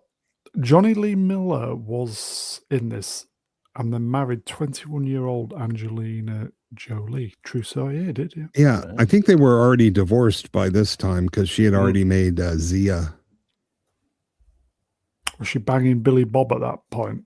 They got married after Hackers, and then then she did the supermodel movie where she makes out with another chick, and she got all method and then divorced him. So she didn't do Billy Bob until pushing 10. Coming, is it, to 4K UHD via Arrow on 5.5 Blue Thunder 1983. Cool. Yeah. This is a great movie, man. They've got a few new 4K releases that are looking pretty good. This is a great movie. Yeah, and now that Netflix isn't going to buy Warner Brothers, we might look forward to more physical media releases. That's good. I'm going to get this. This is a great movie, everybody. Blue Thunder. It's one of those movies that obviously like when it's like a hug from the 80s. Do you know what I mean? This movie is so good. A lot of kids would watch this. A lot of kids won't watch this. But I think honestly, this is a great movie. The aerial shots in this is absolutely fantastic. Yeah, they announced, I was trying to remember what else it was. There was something else that they announced at the same time. It was that they're going to do a 4K of Robin Hood, Prince of Thieves. And then there was one other that they mentioned recently. But on the Corridor Crew, they were actually interviewing the guy that rode the helicopter, the bit where it has the chase. The same place where they shot Terminator 2, with the truck. So they had helicopter chase there, and they were saying that in those days they could do that, but today they will never be allowed to do that. Real helicopters going under that bridge, it's just a huge risk. Do you know what I mean? Absolutely. So they can't even do a fight scene in a pool of water anymore. No, they can't. But yeah, you know what? I always look at the Blue Thunder, the actual helicopter itself. That it really does look like violence. It reminds me of the Batmobile in Tim Burton's one a bit, kind of that kind of shape, that kind of design. So, it was based on a French attack helicopter. So it was it? Oh wow! Yeah. Wow. Supposedly it flew better with the cinema props in front than the actual original helicopter. Yeah, I love Roy Schneider in this. Is absolutely fantastic. Yeah, he's so good in this film. Really good. If you've not watched Blue Thunder, folks, it is a really good movie. Yeah, it is a really, really good movie. Homework. Shall we move on then? Yeah, sure. I like that sort of thing. What's this? Oh, okay. James Cameron's apology letter to H.R. Giger for excluding him from the Aliens production. Who's going to paraphrase? I will. Yeah. You asked me earlier. So this is actually a very well-written letter. It's 6 paragraphs, and each one makes a distinct point. The first paragraph apologizes for not writing the letter sooner because he was busy. The second one makes the point that he himself has been in production design and he felt he had to put his own stamp on the film. The third paragraph fesses up that I thought if you were here doing the production, it would actually overwhelm what I was trying to do. And I felt I didn't want to be overwhelmed by the famous H.R. Giger.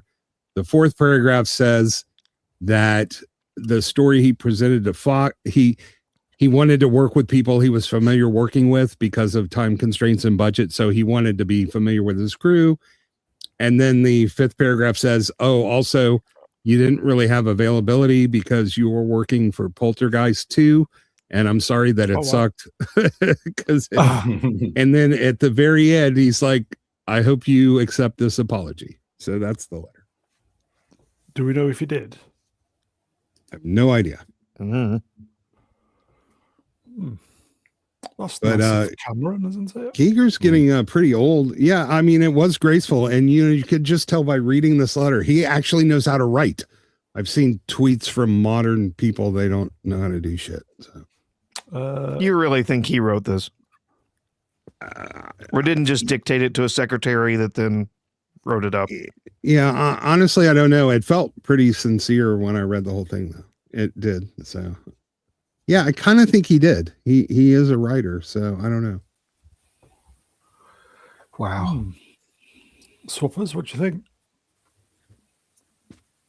I thought Giger was dead. He is. He is. So he wrote this before that. Yeah, this is quite Yes. old. Yeah. This is a okay. very, very old. Yeah.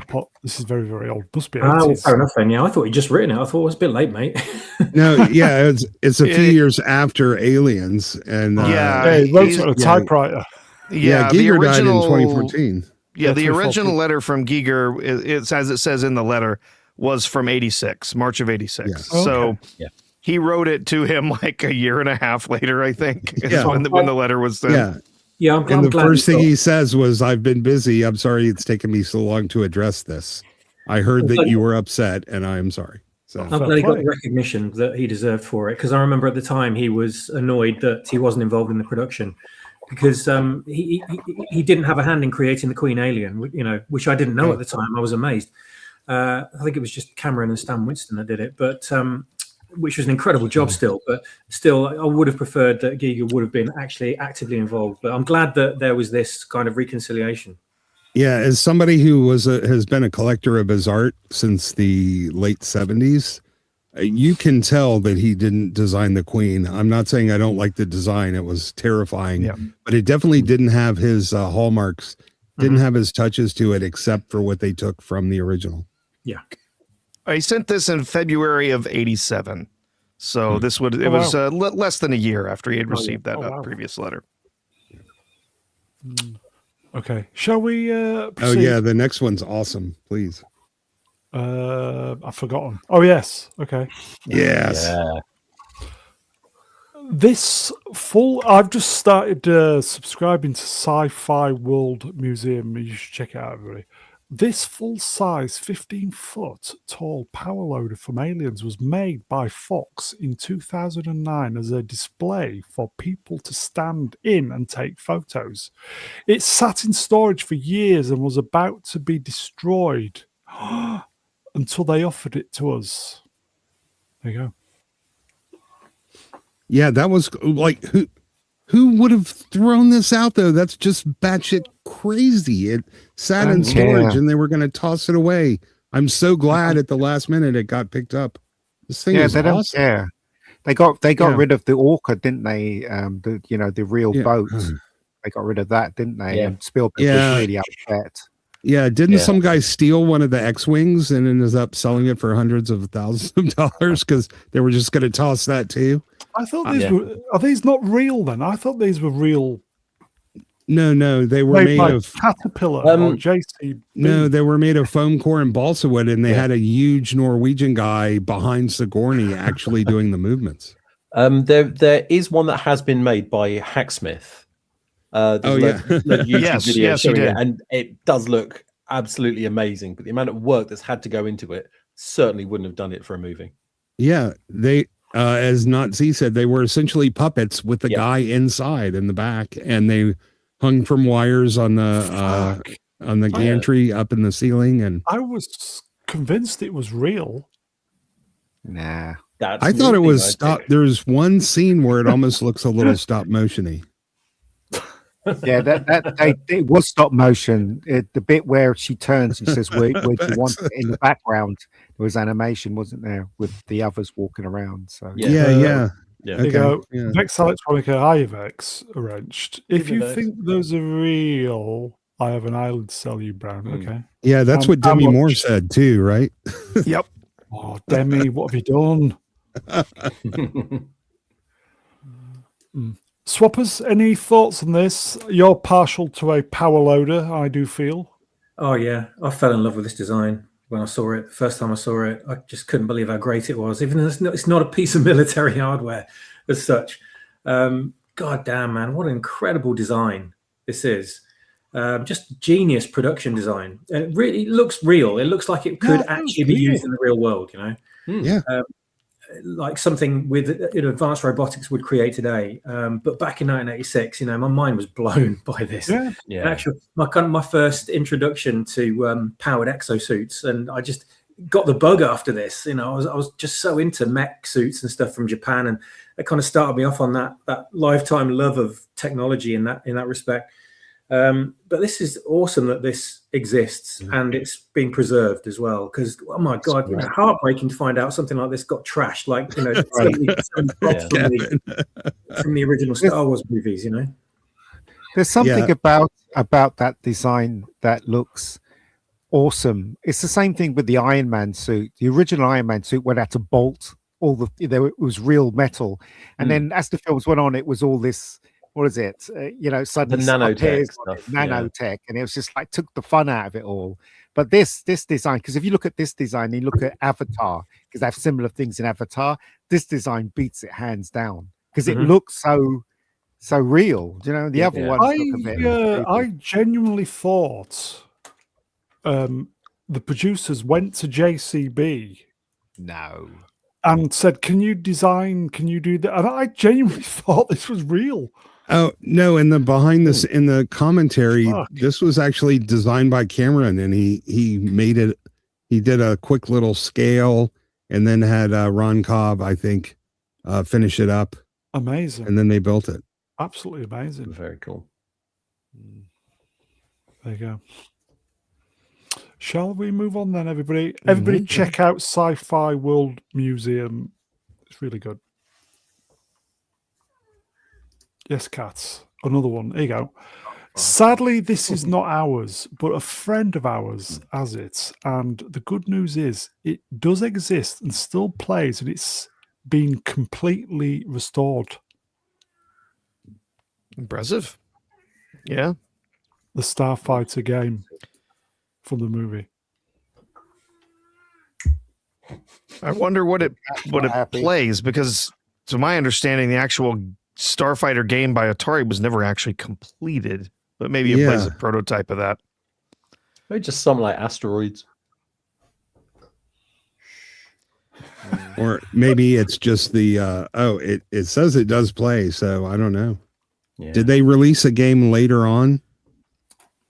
There was there were games. Yeah, there were games on Atari. But they were only like 3/4 of the way finished with it before they abandoned the project. The management canceled it because it was going to be expensive. The arcade machines were going to be expensive.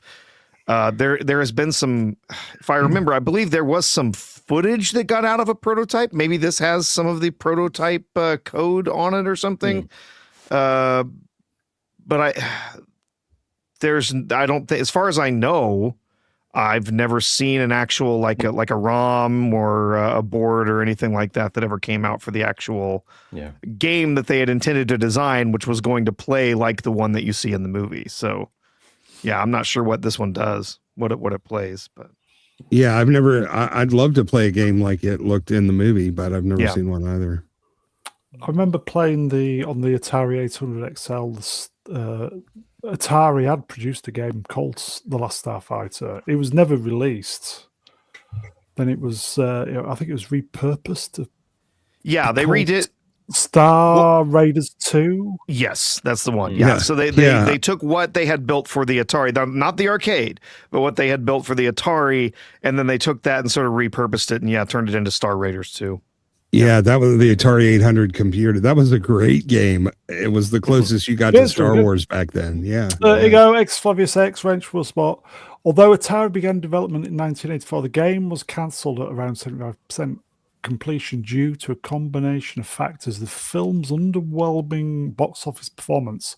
Yeah. The projected $10,000 price. Damn. Yeah. The arcade machine was going to cost just an enormous amount of money, and they just realized they were never going to turn a profit on this game and the arcade machines. So yeah, they ended up canceling it altogether. The video game crisis thing, just around the corner as well? Oh yeah, arcades were already starting to crash when this was out. That was part of the calculus. Was not only was this arcade machine going to cost a ton of money, they were not finished putting the game together by the time it got out. It was probably going to land right in the middle of a bunch of arcades shutting down because their income was falling fast. So yeah. Okay. Chat, favorite video arcade game? If you let us know, I'll flash them up. Okay. That's Last Starfighter, everybody. Should we move on? Yeah. I love this. Okay. Again, Sci-Fi World Museum. Check it out, everybody. It's really good. Who saw this? The Star Trek helmet. I bring this up every time someone talks about licensed toys. It's great. You just take a license and just slap it on something, which admittedly I think is what they've done with any Star Trek stuff recently. They've just taken a property, put a Star Trek badge on it and said, look, it's Trek. Is that a young Kurtzman? I would not surprise me. The light on top flashed as well. You're not liking that, Ian? Yeah, it's ridiculous and it has nothing to do. Yes, It's just Spock. Well, that's But you know what? It's Exactly. still fun as hell, and it helps kids in their imagination run wild. I think it's a wonderful thing. Regardless, I bet if you walked into Ian's house and tried to find him and opened his bedroom door, he'd be sat there in his pants playing Rock'em Sock'em Robots wearing this Yeah, probably. You're not wrong. with the light flashing. Absolutely. Do we know if it's sold many units? Kirk units. I don't believe it did. If it did, none of them survived to today, basically, because hardly any of them Yeah. exist. I've never seen any in the wild. That's for sure. Mhm. If they do exist, I bet they're worth an absolute fortune. Yeah. Although probably. you could probably get a Department of Transportation safety helmet and write Spock on it with a Sharpie and Well, get the same effect. They will be what, nearly 60 years old? Yeah. Oh God, something like that. Yeah. Yeah. I tell you, what, I would have loved this. I would have been riding my bike around the neighbourhood with the light flashing, just making woo-woo noises. Woo woo. Well, like the KLF. Woo woo. Oh yeah, good one. I only after we'd finished doing the toy streams did I regret not putting this one in. So I've put it in the also folder now. So we'll include all the extra ones in November when we start the next one. Yeah. So where this is universally referred to as the Spock helmet, it is the Space Fun helmet or Star Trek helmet. The label Spock that goes on the front was actually not applied to the toy when you bought it. It came with a sticker sheet that allowed you to put the names of Kirk, Spock, McCoy, or Scotty onto the front of the helmet. So you could choose whichever one you wanted. And I think there were some other like Star Trek sort of graphics that you could apply to it as well. See, it was modular and customizable, way forward, way ahead of its time. We should get a load of these mocked up on the cheap from some vacuum molder company. And wear them all at the meetup and just have our own names across the front or the word bumming across the front. Oh God. I wonder if I could 3D print one of these. I'll have to look and see. Oh, yes. What would Ian say at it's like shit. Why are you wearing that? Get that shit off me. It's probably It's you'd not- probably just say it's shit on it. It's not screen accurate. I'm not wearing that. It's not screen accurate. It'll have a little it'll have a poo emoji on the front of Ian's one. Probably. I don't know. I wonder if somebody's actually got that. Yes, There's still a few of them out there, but yeah, like I said, very few of them have survived to today. If they sold at all back in the day, so if you look in collectors markets, they still sell for hundreds of dollars because they're just so rare. Yeah.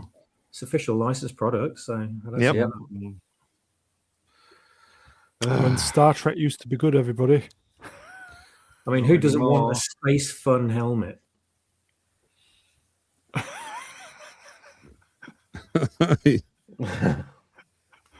Okay. Who saw this? What's this? From Julie Nimoy Yeah.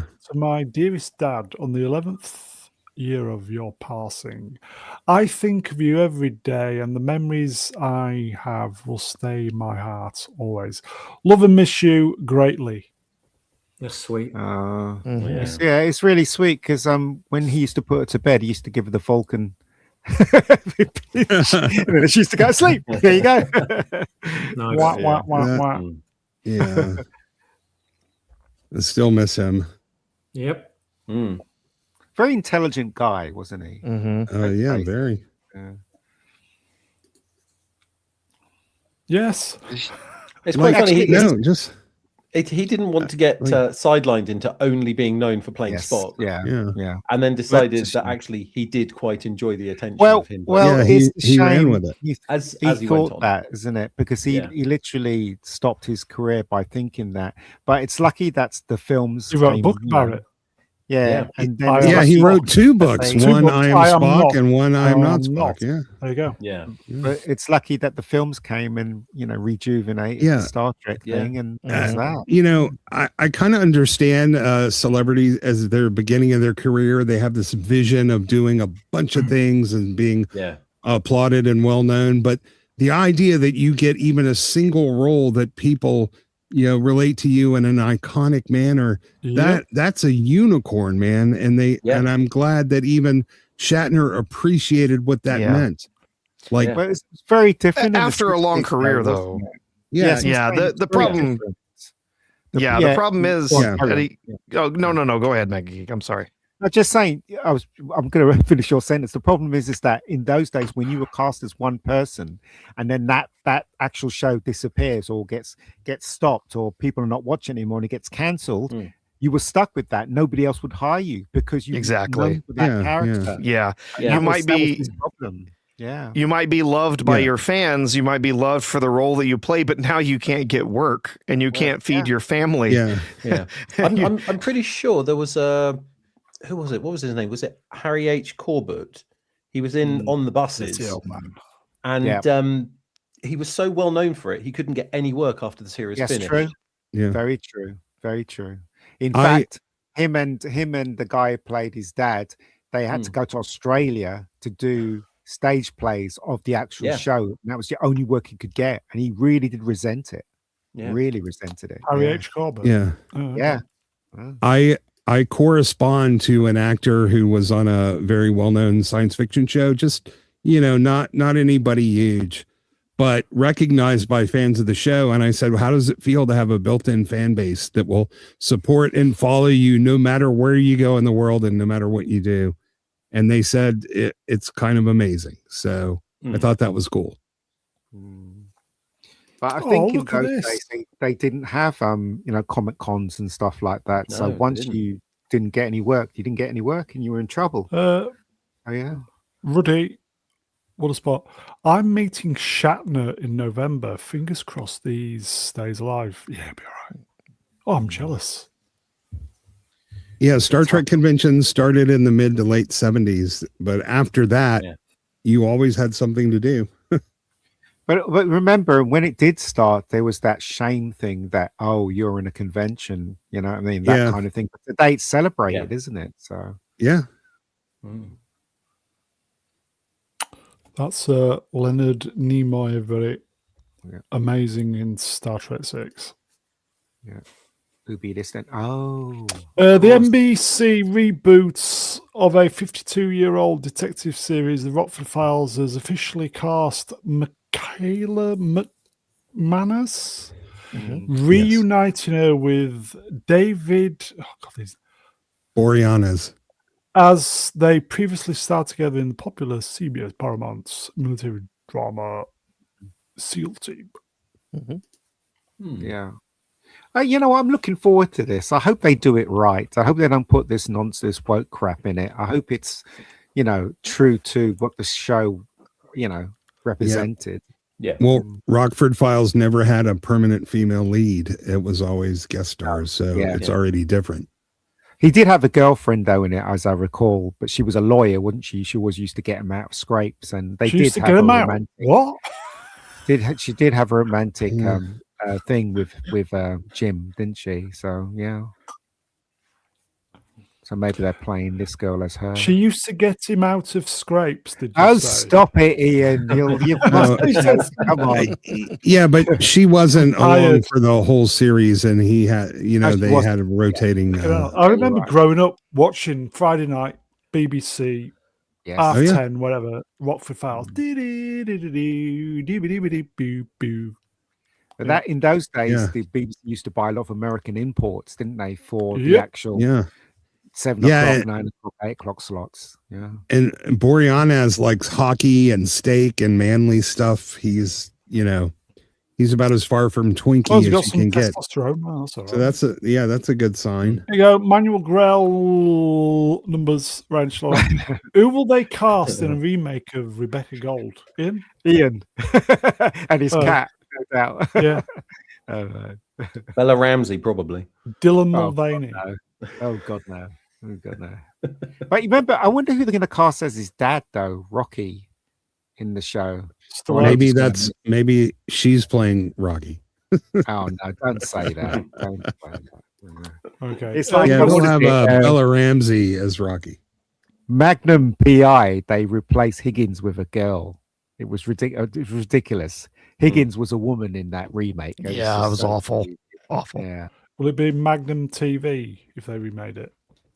they did remake funny, Magnum. I watched that SEAL Team show. I don't remember her being in it. Nor do I. I've got a super chat. I nearly missed it. Make a Spider-Man Wrench Duero. Thank you, my friend. What are your favorite comic book films and why? Comic book films. Comic book films. Huh? Well, I would have to say for me, Spider-Man 2. I can always go back to watch Spider-Man 2.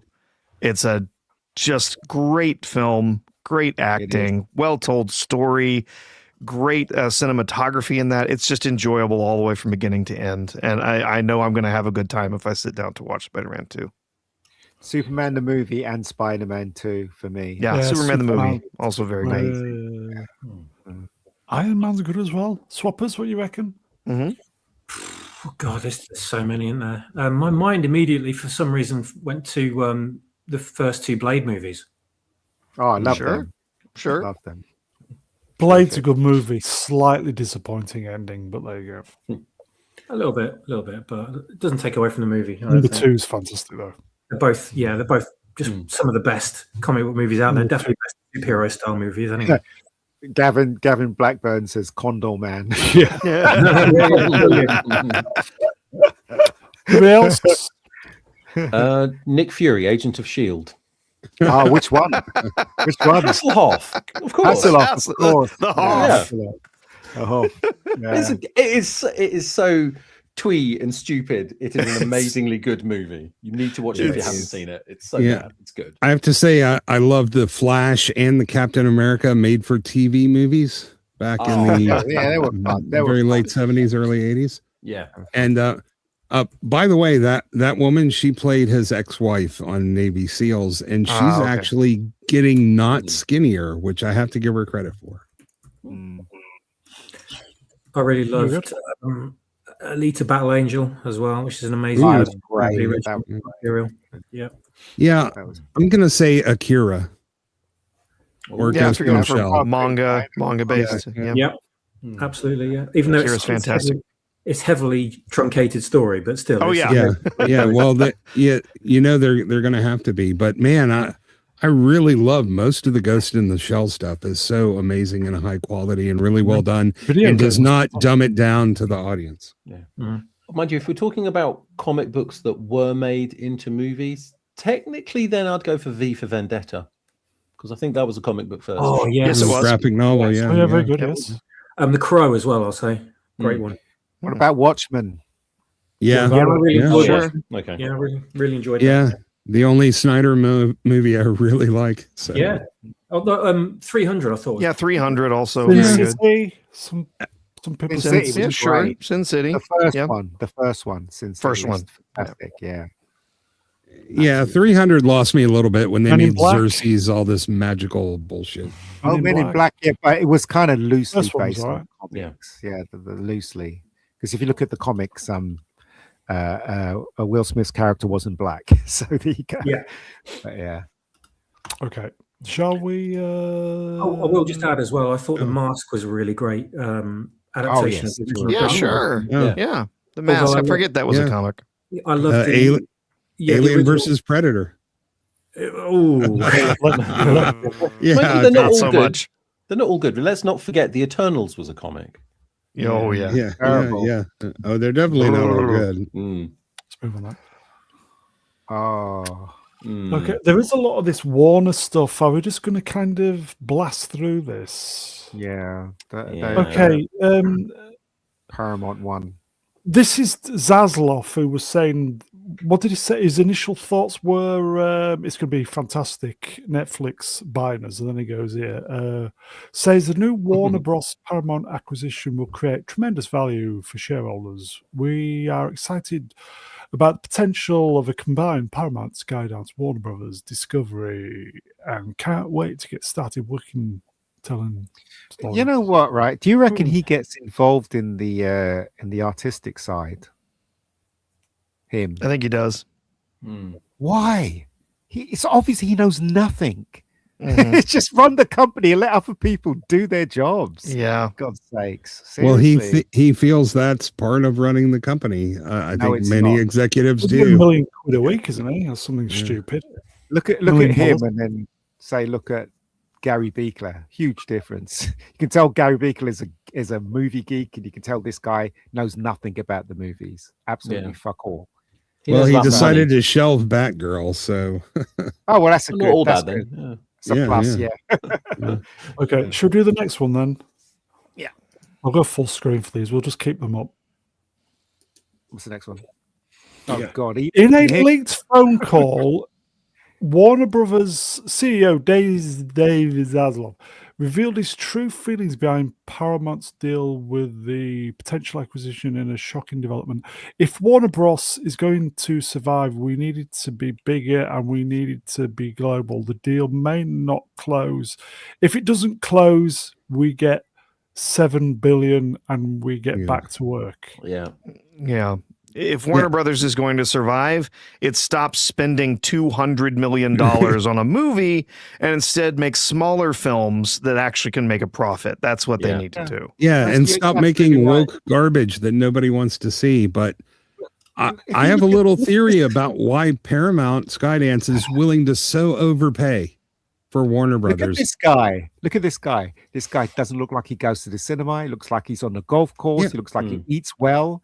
Do you know what I mean? This guy, right? Run the business. Leave the artistic stuff to the artistic people. for Yeah, God's but sake. this company was trading at $10 a share, and they're going to buy for over 30 a share. So you have to wonder why would Paramount do that? And my theory is they are going to super hyper accelerate and start cranking out AI content with all of the IPs that Warner Brothers owns, and they are going to start flooding the market with it. I don't think it's a good idea that they make a whole film via AI. I reckon AI can help when it comes Yeah. to visual effects and certain things, and they should do that. They should have real people, obviously, because actors need work and people who build sets need work, and the industry needs to be revitalized, and then include AI in that in certain places. They shouldn't just abandon everybody, because you won't get real films, if you know what I mean. But I'm not sure. Listen, it's not just the massive amount they're paying for the company. The company has huge debt, and so does Paramount Skydance. So they're basically doubling their debt at the same time they're going into Hawk to buy this. And I'm just saying, they must have a plan to make a lot more money than they've been making. And I can't think of anything else that would make sense. What? Make films with shorter budgets. That should be their mantra as they go forward. This guy should get off the golf course and fucking deal with the business and leave the creatives to do smaller Shorter films. budgets. Yeah, that's what they should do. Get Dinklage on Yes. board. Dinklage size That budgets. short. Okay, shall we? There's Paramount has paid Netflix. This is what blows my mind. 2.8 billion to terminate its merger agreements with Warner Bros. Yeah. Yeah, they It had was an actually- exclusivity deal. So Well, yeah, it was actually Warner Brothers that paid this, but Paramount agreed as part of their bid. They agreed to cover this for Warner Brothers, and so you say, yeah, oh well, Netflix, they didn't get anything, and they walk away with $2.8 billion. Yeah, do you know how much they lost in stock value during this thing? yeah, it You looks see how like it's much coming went back. up? It looks like $60 billion in market cap they lost Shit. during Yeah, this but deal. It looks like it's coming back now. They had a 10% increase overnight when the deal fell through. But Yeah. the thing is, make fun of Zavzlov in the golf course, but he made these deals happen. He got billions out of thin air, and like he that's what he's said, good at. yeah, That's what he's good at. And look, right? All they have to do is they have to make a pledge. They have to go, right, every movie is going to cost 5 million. That's it. Deal with it. And Look then at they'll that. be making a profit. Yeah. This is such an easy thing to do, but they won't do it. You know why? Because there are too many exec producers that want their piece of the pie. There's too many stupid people that are in that company. If that Zaslav wants this to work, wants to save the cinema industry, that's what he should do. Do it for 5 years. Every film doesn't go beyond 5 million, and they'll be making a profit. 5 million. but there's listen, man, Warner Brothers is $30 billion in debt. I know. You're not going to make a dent in that with little $5 you might million as well start movies. now, right? You might They're- as well start now. There's no point in making. I think the point being that if you've got 100 million to spend, if you make 10 movies which cost 10 million each, you want one of those movies to do gangbusters, and you can Exactly. easily make your 100 million back. Yeah, What but they're about looking. one movie for 100 million. No. you What about a have to film make 200 called? million. What about a film called Gangbusters? Will that go gangbusters? That's on Pornhub. Yeah, Oh, is it? Okay. I'm not disagreeing you. I'm just telling you from their point of view, man. They want the blockbuster. They want the big score. Shall I we? think every movie is going to be a blockbuster. They Okay. really need to get off the golf course and listen to the people that create The stuff. people. Okay. That's what they need to do instead of No, they Side- need to listen to the people that watch stuff. Sidestep. That's what I was saying. Yeah, sorry. Go on, sideswipe. Ugh. Sidestep. Spit it out, Ian. Okay. I will. Paramount has officially acquired Warner Bros. for 110 billion. Fucking hell. The studios are committed to producing about 30 theatrical films a year. Each film will get a minimum 45-day global theatrical window before moving to digital platforms. Major films will get a window of 60 They to 90 should. days. They should, seriously. Yeah. 5 million every film that they're going to produce. That's what they should be doing. And then they'll make something back at least. But I'm glad that this has happened because it's better than going with Netflix, because Netflix would totally devastate the entire cinema. So this is good. This is a good thing. I'm hoping, fingers crossed, that it will work and bring people back into the cinema, because I love cinema. What gets me is 110 billion. That number is excessive. Let me put this into perspective. You could make Avengers Infinity War 1,000 times Yeah. for 110 Well, billion. Yeah. Well, Ian says he wants to put people who make movies back to work, but this is going to mean less movies because it's Yeah. a studio buying another studio and combining. So the net gain is going to be a loss of film production. Okay. You're probably right. Is it half You're the probably staff? right. Only Yeah. it's like Chagos Islands are only 90 billion. See what I did there? Yeah. But I mean, After you know, after this folks. merger happens, after this goes through, Yeah. they will start spinning off and selling off parts of Warner Brothers that they have now. I It will know. happen. Oh, is it Discovery will become its own thing. They're going to spin it off. They're going to sell it off. You know, there's going to be other parts of Warner Brothers that are going to become their own, you know, not even subsidiaries. They're just going to spin it out and sell it to somebody else. So it's going to be so that's many how they're going to get departments. back some of that 110. Yeah, so many departments are going to do the same thing. So they're just going to get mergers and just fire a load of staff. Yeah, look at Each that studio. Paramount logo. This could be a secret way to buy Greenland. That's where all the money's going. I still think. What do you think, I still Swabbers? think it's a good thing. I think it's a good thing. Swappers, any thoughts? A lot of money, isn't it? It is. I know. You just all were saying what I was thinking. Basically, I'll just be repeating it. If I it's ludicrous. Absolutely It's just ludicrous. fucking lottery numbers at this stage, isn't it? Yeah, it's mind-boggling. Okay, sidestep probably. Wow. Who's this? I have a sneaking suspicion that Paramount Skydance is going to start cranking out inhuman, I think you've missed the hyphen there, amounts of AI content. That's why they're willing to go into debt and overpay for Warner Bros. If I had known this was coming up, I would have shut my yap. This is going to be interesting. They can't make films. Can't make all these films just with AI. They can, but they shouldn't. They shouldn't because people won't go and see it. There probably won't just be AI. There'll be AI sequences edited in to save a load of money. That's good. That's good. They probably think that they can do this because they'll save money in the long run. Yeah. And look at my pitiful engagement. We have 100 people in the chat. Go check out my Twitter, please. Art. I mean, it's TV there as well, isn't there? Because there's Dexter there. And there's Dora the Explorer. We could have, you know. Yeah. Imagine if they did like a serious Dora, like tried to make it like a Tomb Raider.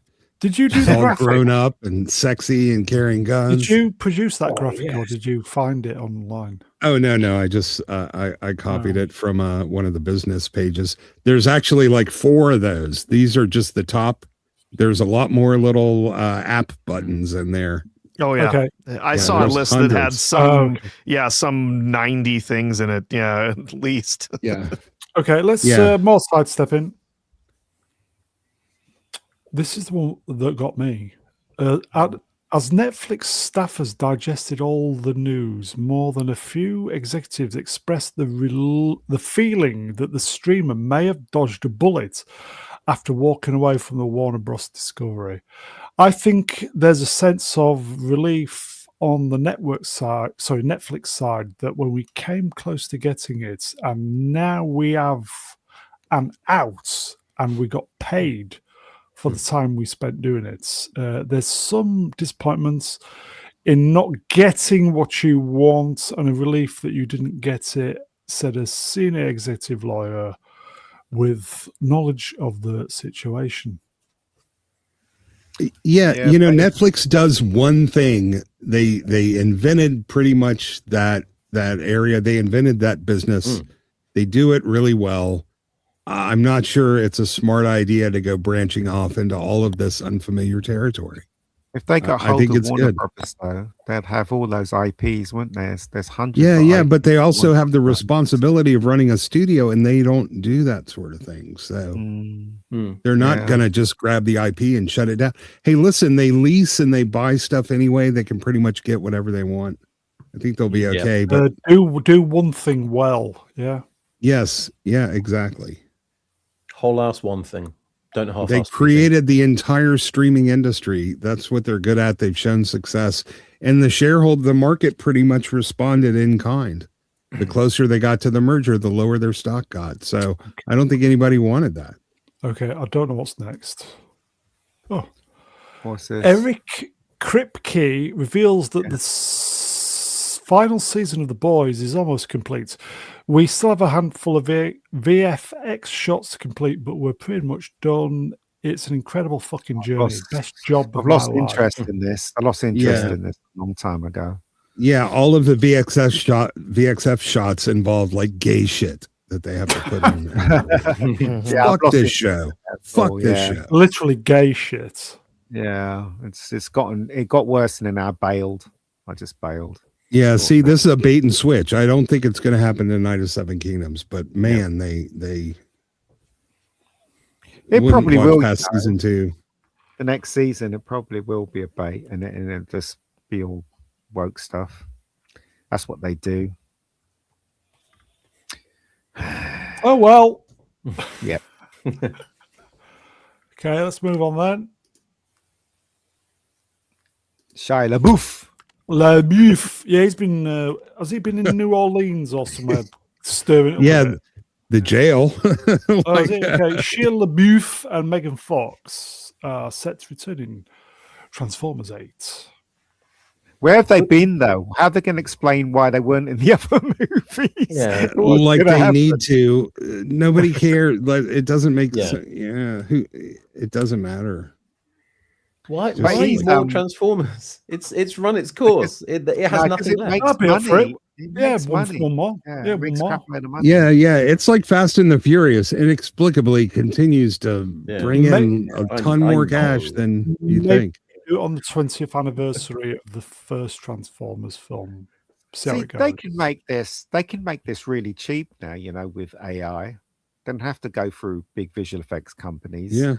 All they need someone really good at writing descriptions and do most of it on AI. Maybe you'll need a couple of CGI stuff, but majority. Of Considering it that AI has this whole thing with things morph into other things, weirdly, you can cover all that in Transformers and just say it's what they do. Yeah. Actually, AI was sort of. It'd be perfect. AI is made for this kind of thing. Really, Transformers. Yeah. So they can save a lot of money on it if they're clever. Yeah. Also, that's not what Megan Fox looks like anymore, dudes. Like, What a spot. No studio will work with Sheer. He's a loose cannon. Oh no, Angel Studios worked with him, didn't they? Recently, I think, and another studio when he played because he's a Catholic now, isn't he? He's become a Catholic, so a lot of those studios work with him now. So I don't know. I don't know what he looks like now. I know what Megan Fox looks like Rough now. as fuck. No, Shia LaBeouf looks just like that, but with a beard and sitting in jail in a New Orleans town for like. Is he in jail? What happened to him? Clearing it up, fighting or something. Yeah, he had some Mardi Gras issues. That's too much of a good time. Yeah. He is he's known to get drunk and start fights and do all kind of crazy shit. There you go. X-56 went as well. He got busted again. Yeah, he did. Yeah. Oh, it's a recent thing. Oh, it's not very Catholic, is it? For have big fights. Okay, let's move on. Oh no, what's this? Drew Goddard reveals they're developing a new. No, they're all too old now. They're all far too old to do another movie. The last one, Keanu Reeves didn't do anything except sort of like throw his hands out and push air around. Yeah. Is Morpheus that short? No, he hasn't got lifts in. He wasn't even in the other one, was he? Nope. Nope. They got some young fella meant to be him, apparently. Oh, just forget it. Move along. God, everything's sequel, reboots, reimagining, re-swans. When's Rebecca Gold 3 coming out, Ian? If I could find the money, I'd get it out. But no, I don't know. Okay, let's. Hang on a minute. Did I just hear Ian say he'll get it out for money? I was gonna say something, but I thought this. I won't. Just this one. Yeah, shouldn't 3 be the limit of a sequel? Like you do a trilogy, that's good. No more. Stop. Yeah. Do something Absolutely. I watched, I swear, the film about John Davidson's life with Tourette syndrome. It's a brilliant film. Perhaps the film lovers who showed up their true colours and sanctimonious hypocrisy and disgraceful treatment of John Davidson at the BAFTAs should actually watch it to really understand the real tolerance and acceptance actually is. I actually seen this film. Is it good? It's all right. I don't think it deserved. I think he deserved the Oscar definitely for the performance he gave, But I just BAFTA, think yeah. I just thought the film was all right. I hate British films, to tell you the truth. I really don't like watching British films. And this film was okay. I just thought it was okay. I don't think it deserved all the focus. that That's it's the given. guy Yeah, from the Rings of Rang- Power. Yeah, Yeah. he was. Yeah. Yeah. Yeah. it's fucking Well, hell. I don't know about the film, but this tweet is brilliant. It is so concise and so Yeah. eloquently put. It's I James can't. I could. Melville, he We've knows been what he's on talking about. about it. I couldn't say it better than this guy. He- Brilliantly in- done. It's incredibly ironic that this entire thing that blew up at the BAFTAs is literally addressed by the film that he was there to represent. That he was there to Unbelievable. talk about Yeah. this movie, to talk in- about all of the stigma of having this, having this neurological issue, and that people don't understand it. And then he's there and it exhibits But he, itself, and then people has don't a- understand it. It's amazing. He has a lawyer that he kept saying the N-word to in the actual movie itself. Mhm. So they, if they watched the film, they would understand Exactly. the whole aspect of it. But Exactly. they didn't watch the film. Yeah. They Of No, course they didn't. Well, that's virtue signaling. It's all hollow and meaningless because they don't really. There's no sincerity to it. It's all fake. I'm not sure if I've told anyone before, but I actually do have Tourette syndrome. I was diagnosed in 1995. I am one of the first people in the country to actually have an official diagnosis. Tourette Syndrome Association, I am member number 144. I am a very early case. And so I've lived with it, and I've been bullied and attempted to even take my own life due to it. Man. So I can completely understand why a movie like this gets made, and I would urge people to go and see it, because I think there is a lot of misconceptions over what Tourette syndrome is. Yeah. And if anything, the BAFTAs has proved that. It's also Yeah. proved the ignorance that people have. Also, when I say the ignorance people have, the number of Americans who I've spoken to have said, I've never heard of the BAFTAs before, is amazing. Yeah. Well, I think that's why they did what they did, to get people talking about something. Swearing nobody gives is a shit about. swearing is one form of Tourette's. Just There one, are- Right. It's, Yes. it's There are also other- it's also a tiny form. It's about only 10% It of is. all Tourette's Yep. cases. Yeah, It's that's usually just a coprolalia, facial- right? Facial Yeah. tick is the main one. I Isn't it? have Yeah. I have echolalia, which is a slightly different version, which means I can make weird noises, and I've got these weird facial twitches as well. And when I was Weird younger, noises. I make tons of weird noises. I actually, and it's all like it's weird because it's all like echoes things that I hear, and I just get stuck on and repeat. Like when I was a kid, I used to own guinea pigs. So for a long time, one of my twitches was the noise of a guinea pig. And to be fair, I have been thrown out of pets at home because they had guinea pigs there. I made the noise, and they all just went mad for about 10 minutes. I am not even joking about that. Didn't the geezer in Police Academy have that then? No, he was just very good at making noises. Yeah. It was. It was. But yeah, go see this movie. I will be paying this movie a lot of attention. Yeah, as well. it's. There you go, it's- folks. I enjoyed it, but I didn't think it was.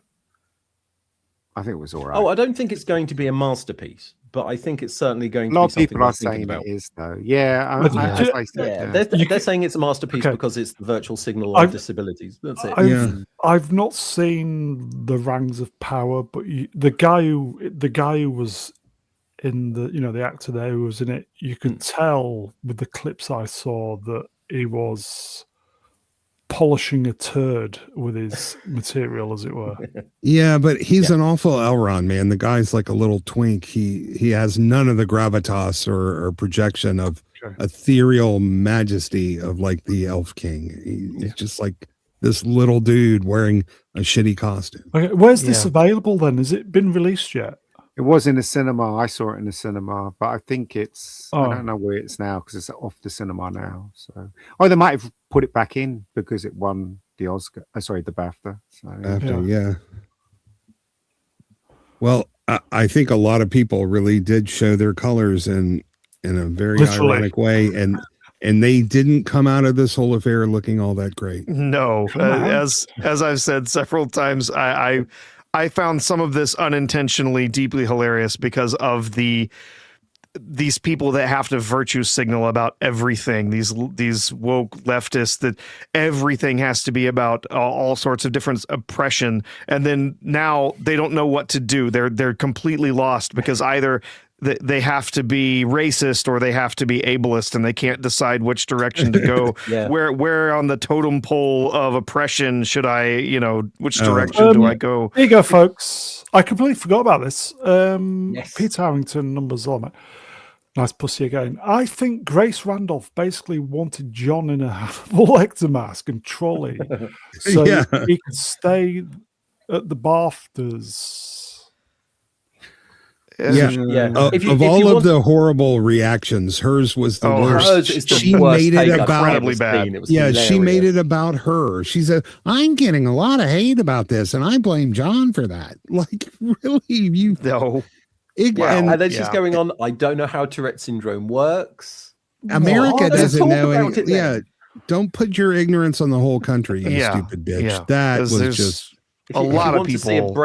if you want to see someone have a complete breakdown, go watch Grace Randolph's video. Yeah. Well, actually, no, don't watch. Watch Nerdrotics videos about Grace Randolph. There you go. Yeah, Don't give yeah. her the views. Didn't a Scottish director resign from BAFTA saying he was No, that's appalled? not true. Hmm, That's not true. I don't think that's true. no. It is. It's true. No, it was no one's fault. I mean, Yeah. some that's Scottish what it's black happened from. man of No, look, it's ridiculous, isn't director it? resigned. I don't know who it was, but everybody was But saying good riddance. if I can't remember the actor's name, the one that was in Sinners, if he was offended and the other guy was Michael B. offended, Jordan. if they were offended, then they're stupid because Yeah. they should, once they know what it's about, they should not be offended. They should just Yeah. Just educate walk yourself. under the bridge. Just Yeah, learn. exactly. It's Just also, educate yourself. No, I'll give them that. At the moment, they didn't know who said it, and they handled did. it like professionals. They Yeah, did a great job. I don't know. After, like I said, the worst performer here has been Grace by far. But those Michael B. Jordan could have just said the guy's got Tourette's. He's got a disability. Leave him alone. I think they didn't know Yeah, who but- it was. Alan Cumming No, came yeah. out straight after Is he and actually did. coming Yeah, out? yeah. What? But he did an explanation of what Yeah. Tourette's was and then said, sorry if you heard a word and we're Yeah. sorry if you were offended. But the thing about it is words themselves do not have power. No. You can Yep. say anything Unless you give it. unless Yeah. you give those words power, they are meaningless. Yeah, So and the fact that You've people are got to take concentrating the on it offence. Yes. make it the problem. yeah, an offense is just like a drink. It can only affect you if you take it. Yes, I'm allowed to be offended. I'm also allowed to not give a Not shit if be, you're yeah. offended. Yeah, but Yeah. the other weird part here is that the guy was having outbursts all night, and the BBC edited yeah. out all of them except for that one. Except- And they that one. sat him next to a place where there was a mic. there was No, a well, mic. no. Well, no, he deserved to sit there because one of his films was nominated, and that's Yeah, fine. he was a because winner. everybody else was sitting there as well. But I reckon they left it in because they wanted the attention on the BAFTAs. Because Yeah, exactly. But at John Davidson's tremendous expense, Yep. they wanted attention and they sacrificed him to do that. They're the real bad guys in all of this. Yeah. Yeah. Yes, there was somebody who did resign. You're right. There was a BAFTA judge, Yeah, Uh, BAFTA judge. Jonte Richardson. Yeah. Somebody He got who slated by resigned. everybody on the twats afterwards. Yes, he again very ignorant comments regarding Yeah. what had taken place, Yeah. and good. I'm glad you resigned. We don't Yeah. need ignorant people running the board of something like this. Yeah, you figure it as a judge, he would have seen the movie. Yeah. Yeah. Okay. The BBC, I don't trust the BBC anyway. Oh, absolutely do not. Not anymore. Crazy, No. stupid things. Yeah. Okay. Shall we move on? I'm going to watch that movie if I get the opportunity. I think everybody should. Okay. Shall we move on then? Yeah, let's. Okay. Ah, Obviously, a lot going on with the Tourette stuff going this week, and they got to the point where I just could not be fucked. Oh. So is it Greta Oh, is it Shooty? or is it Not Bella? this week. Okay. It's They've Bella disappeared. Ramsey as disappeared. Kitty Pryde. they've disappeared. Cynthia Erivo is James Bond. No, that wasn't it? Okay. It's Is related it- to. Go on. Is it the trans woman that's in James Bond? No, I didn't see that one. Do you not see that one? I'm glad I James didn't.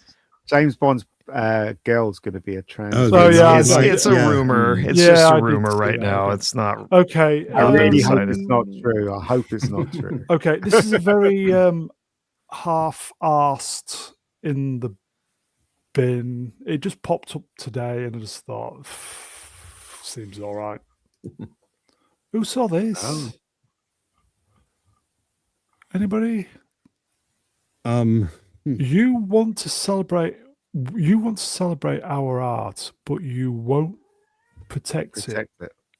Jamie talking Mawson calls out BAFTA slip up at the NAACP. Phlegm Awards. What was she talking about? she's talking about being ignorant as fuck. Yeah. Yeah, they're going about No. John Huh? Davidson again. Yeah. Oh, it's the same thing. Oh, It's right. the same Yeah. thing. Yeah, Yeah. 5 days, 6 days later, they're still going on about it. Yeah, Yeah. Oh, yeah. she's really attractive, though. easy. 4. Yeah. So she's basically saying that you should put the guy in a mask or segregate him or not invite him. Yeah.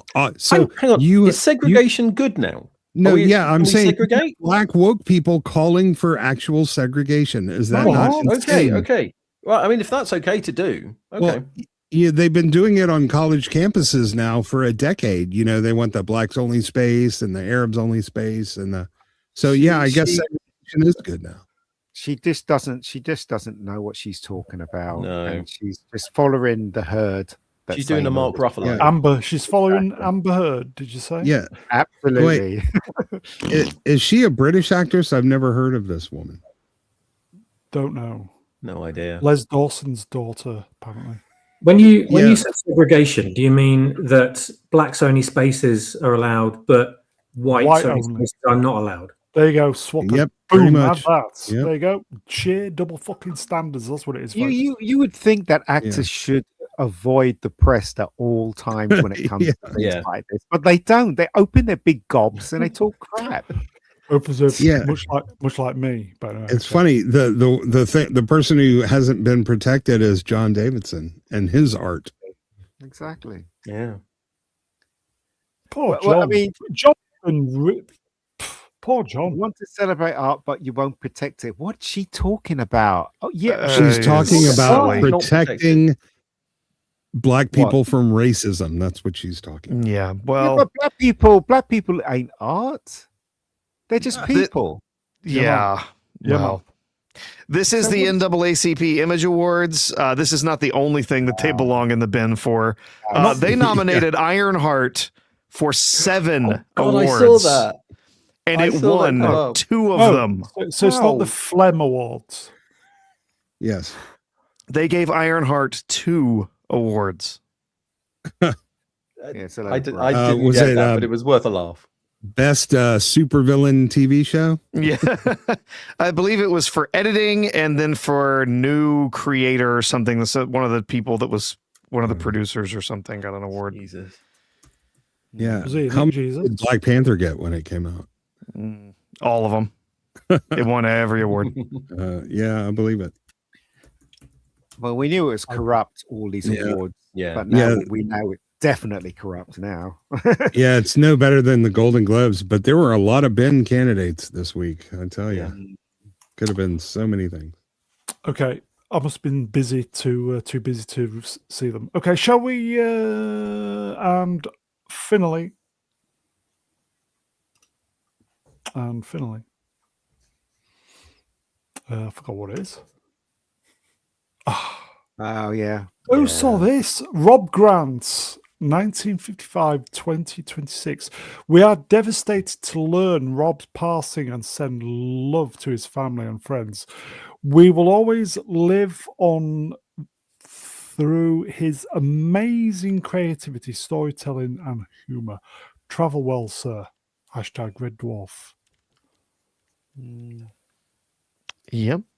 Yeah, he left after the 6th season, I believe. Yeah. And but yeah, he was one of the original creatives along with Doug Naylor. And yeah, Red Dwarf, great series. It was.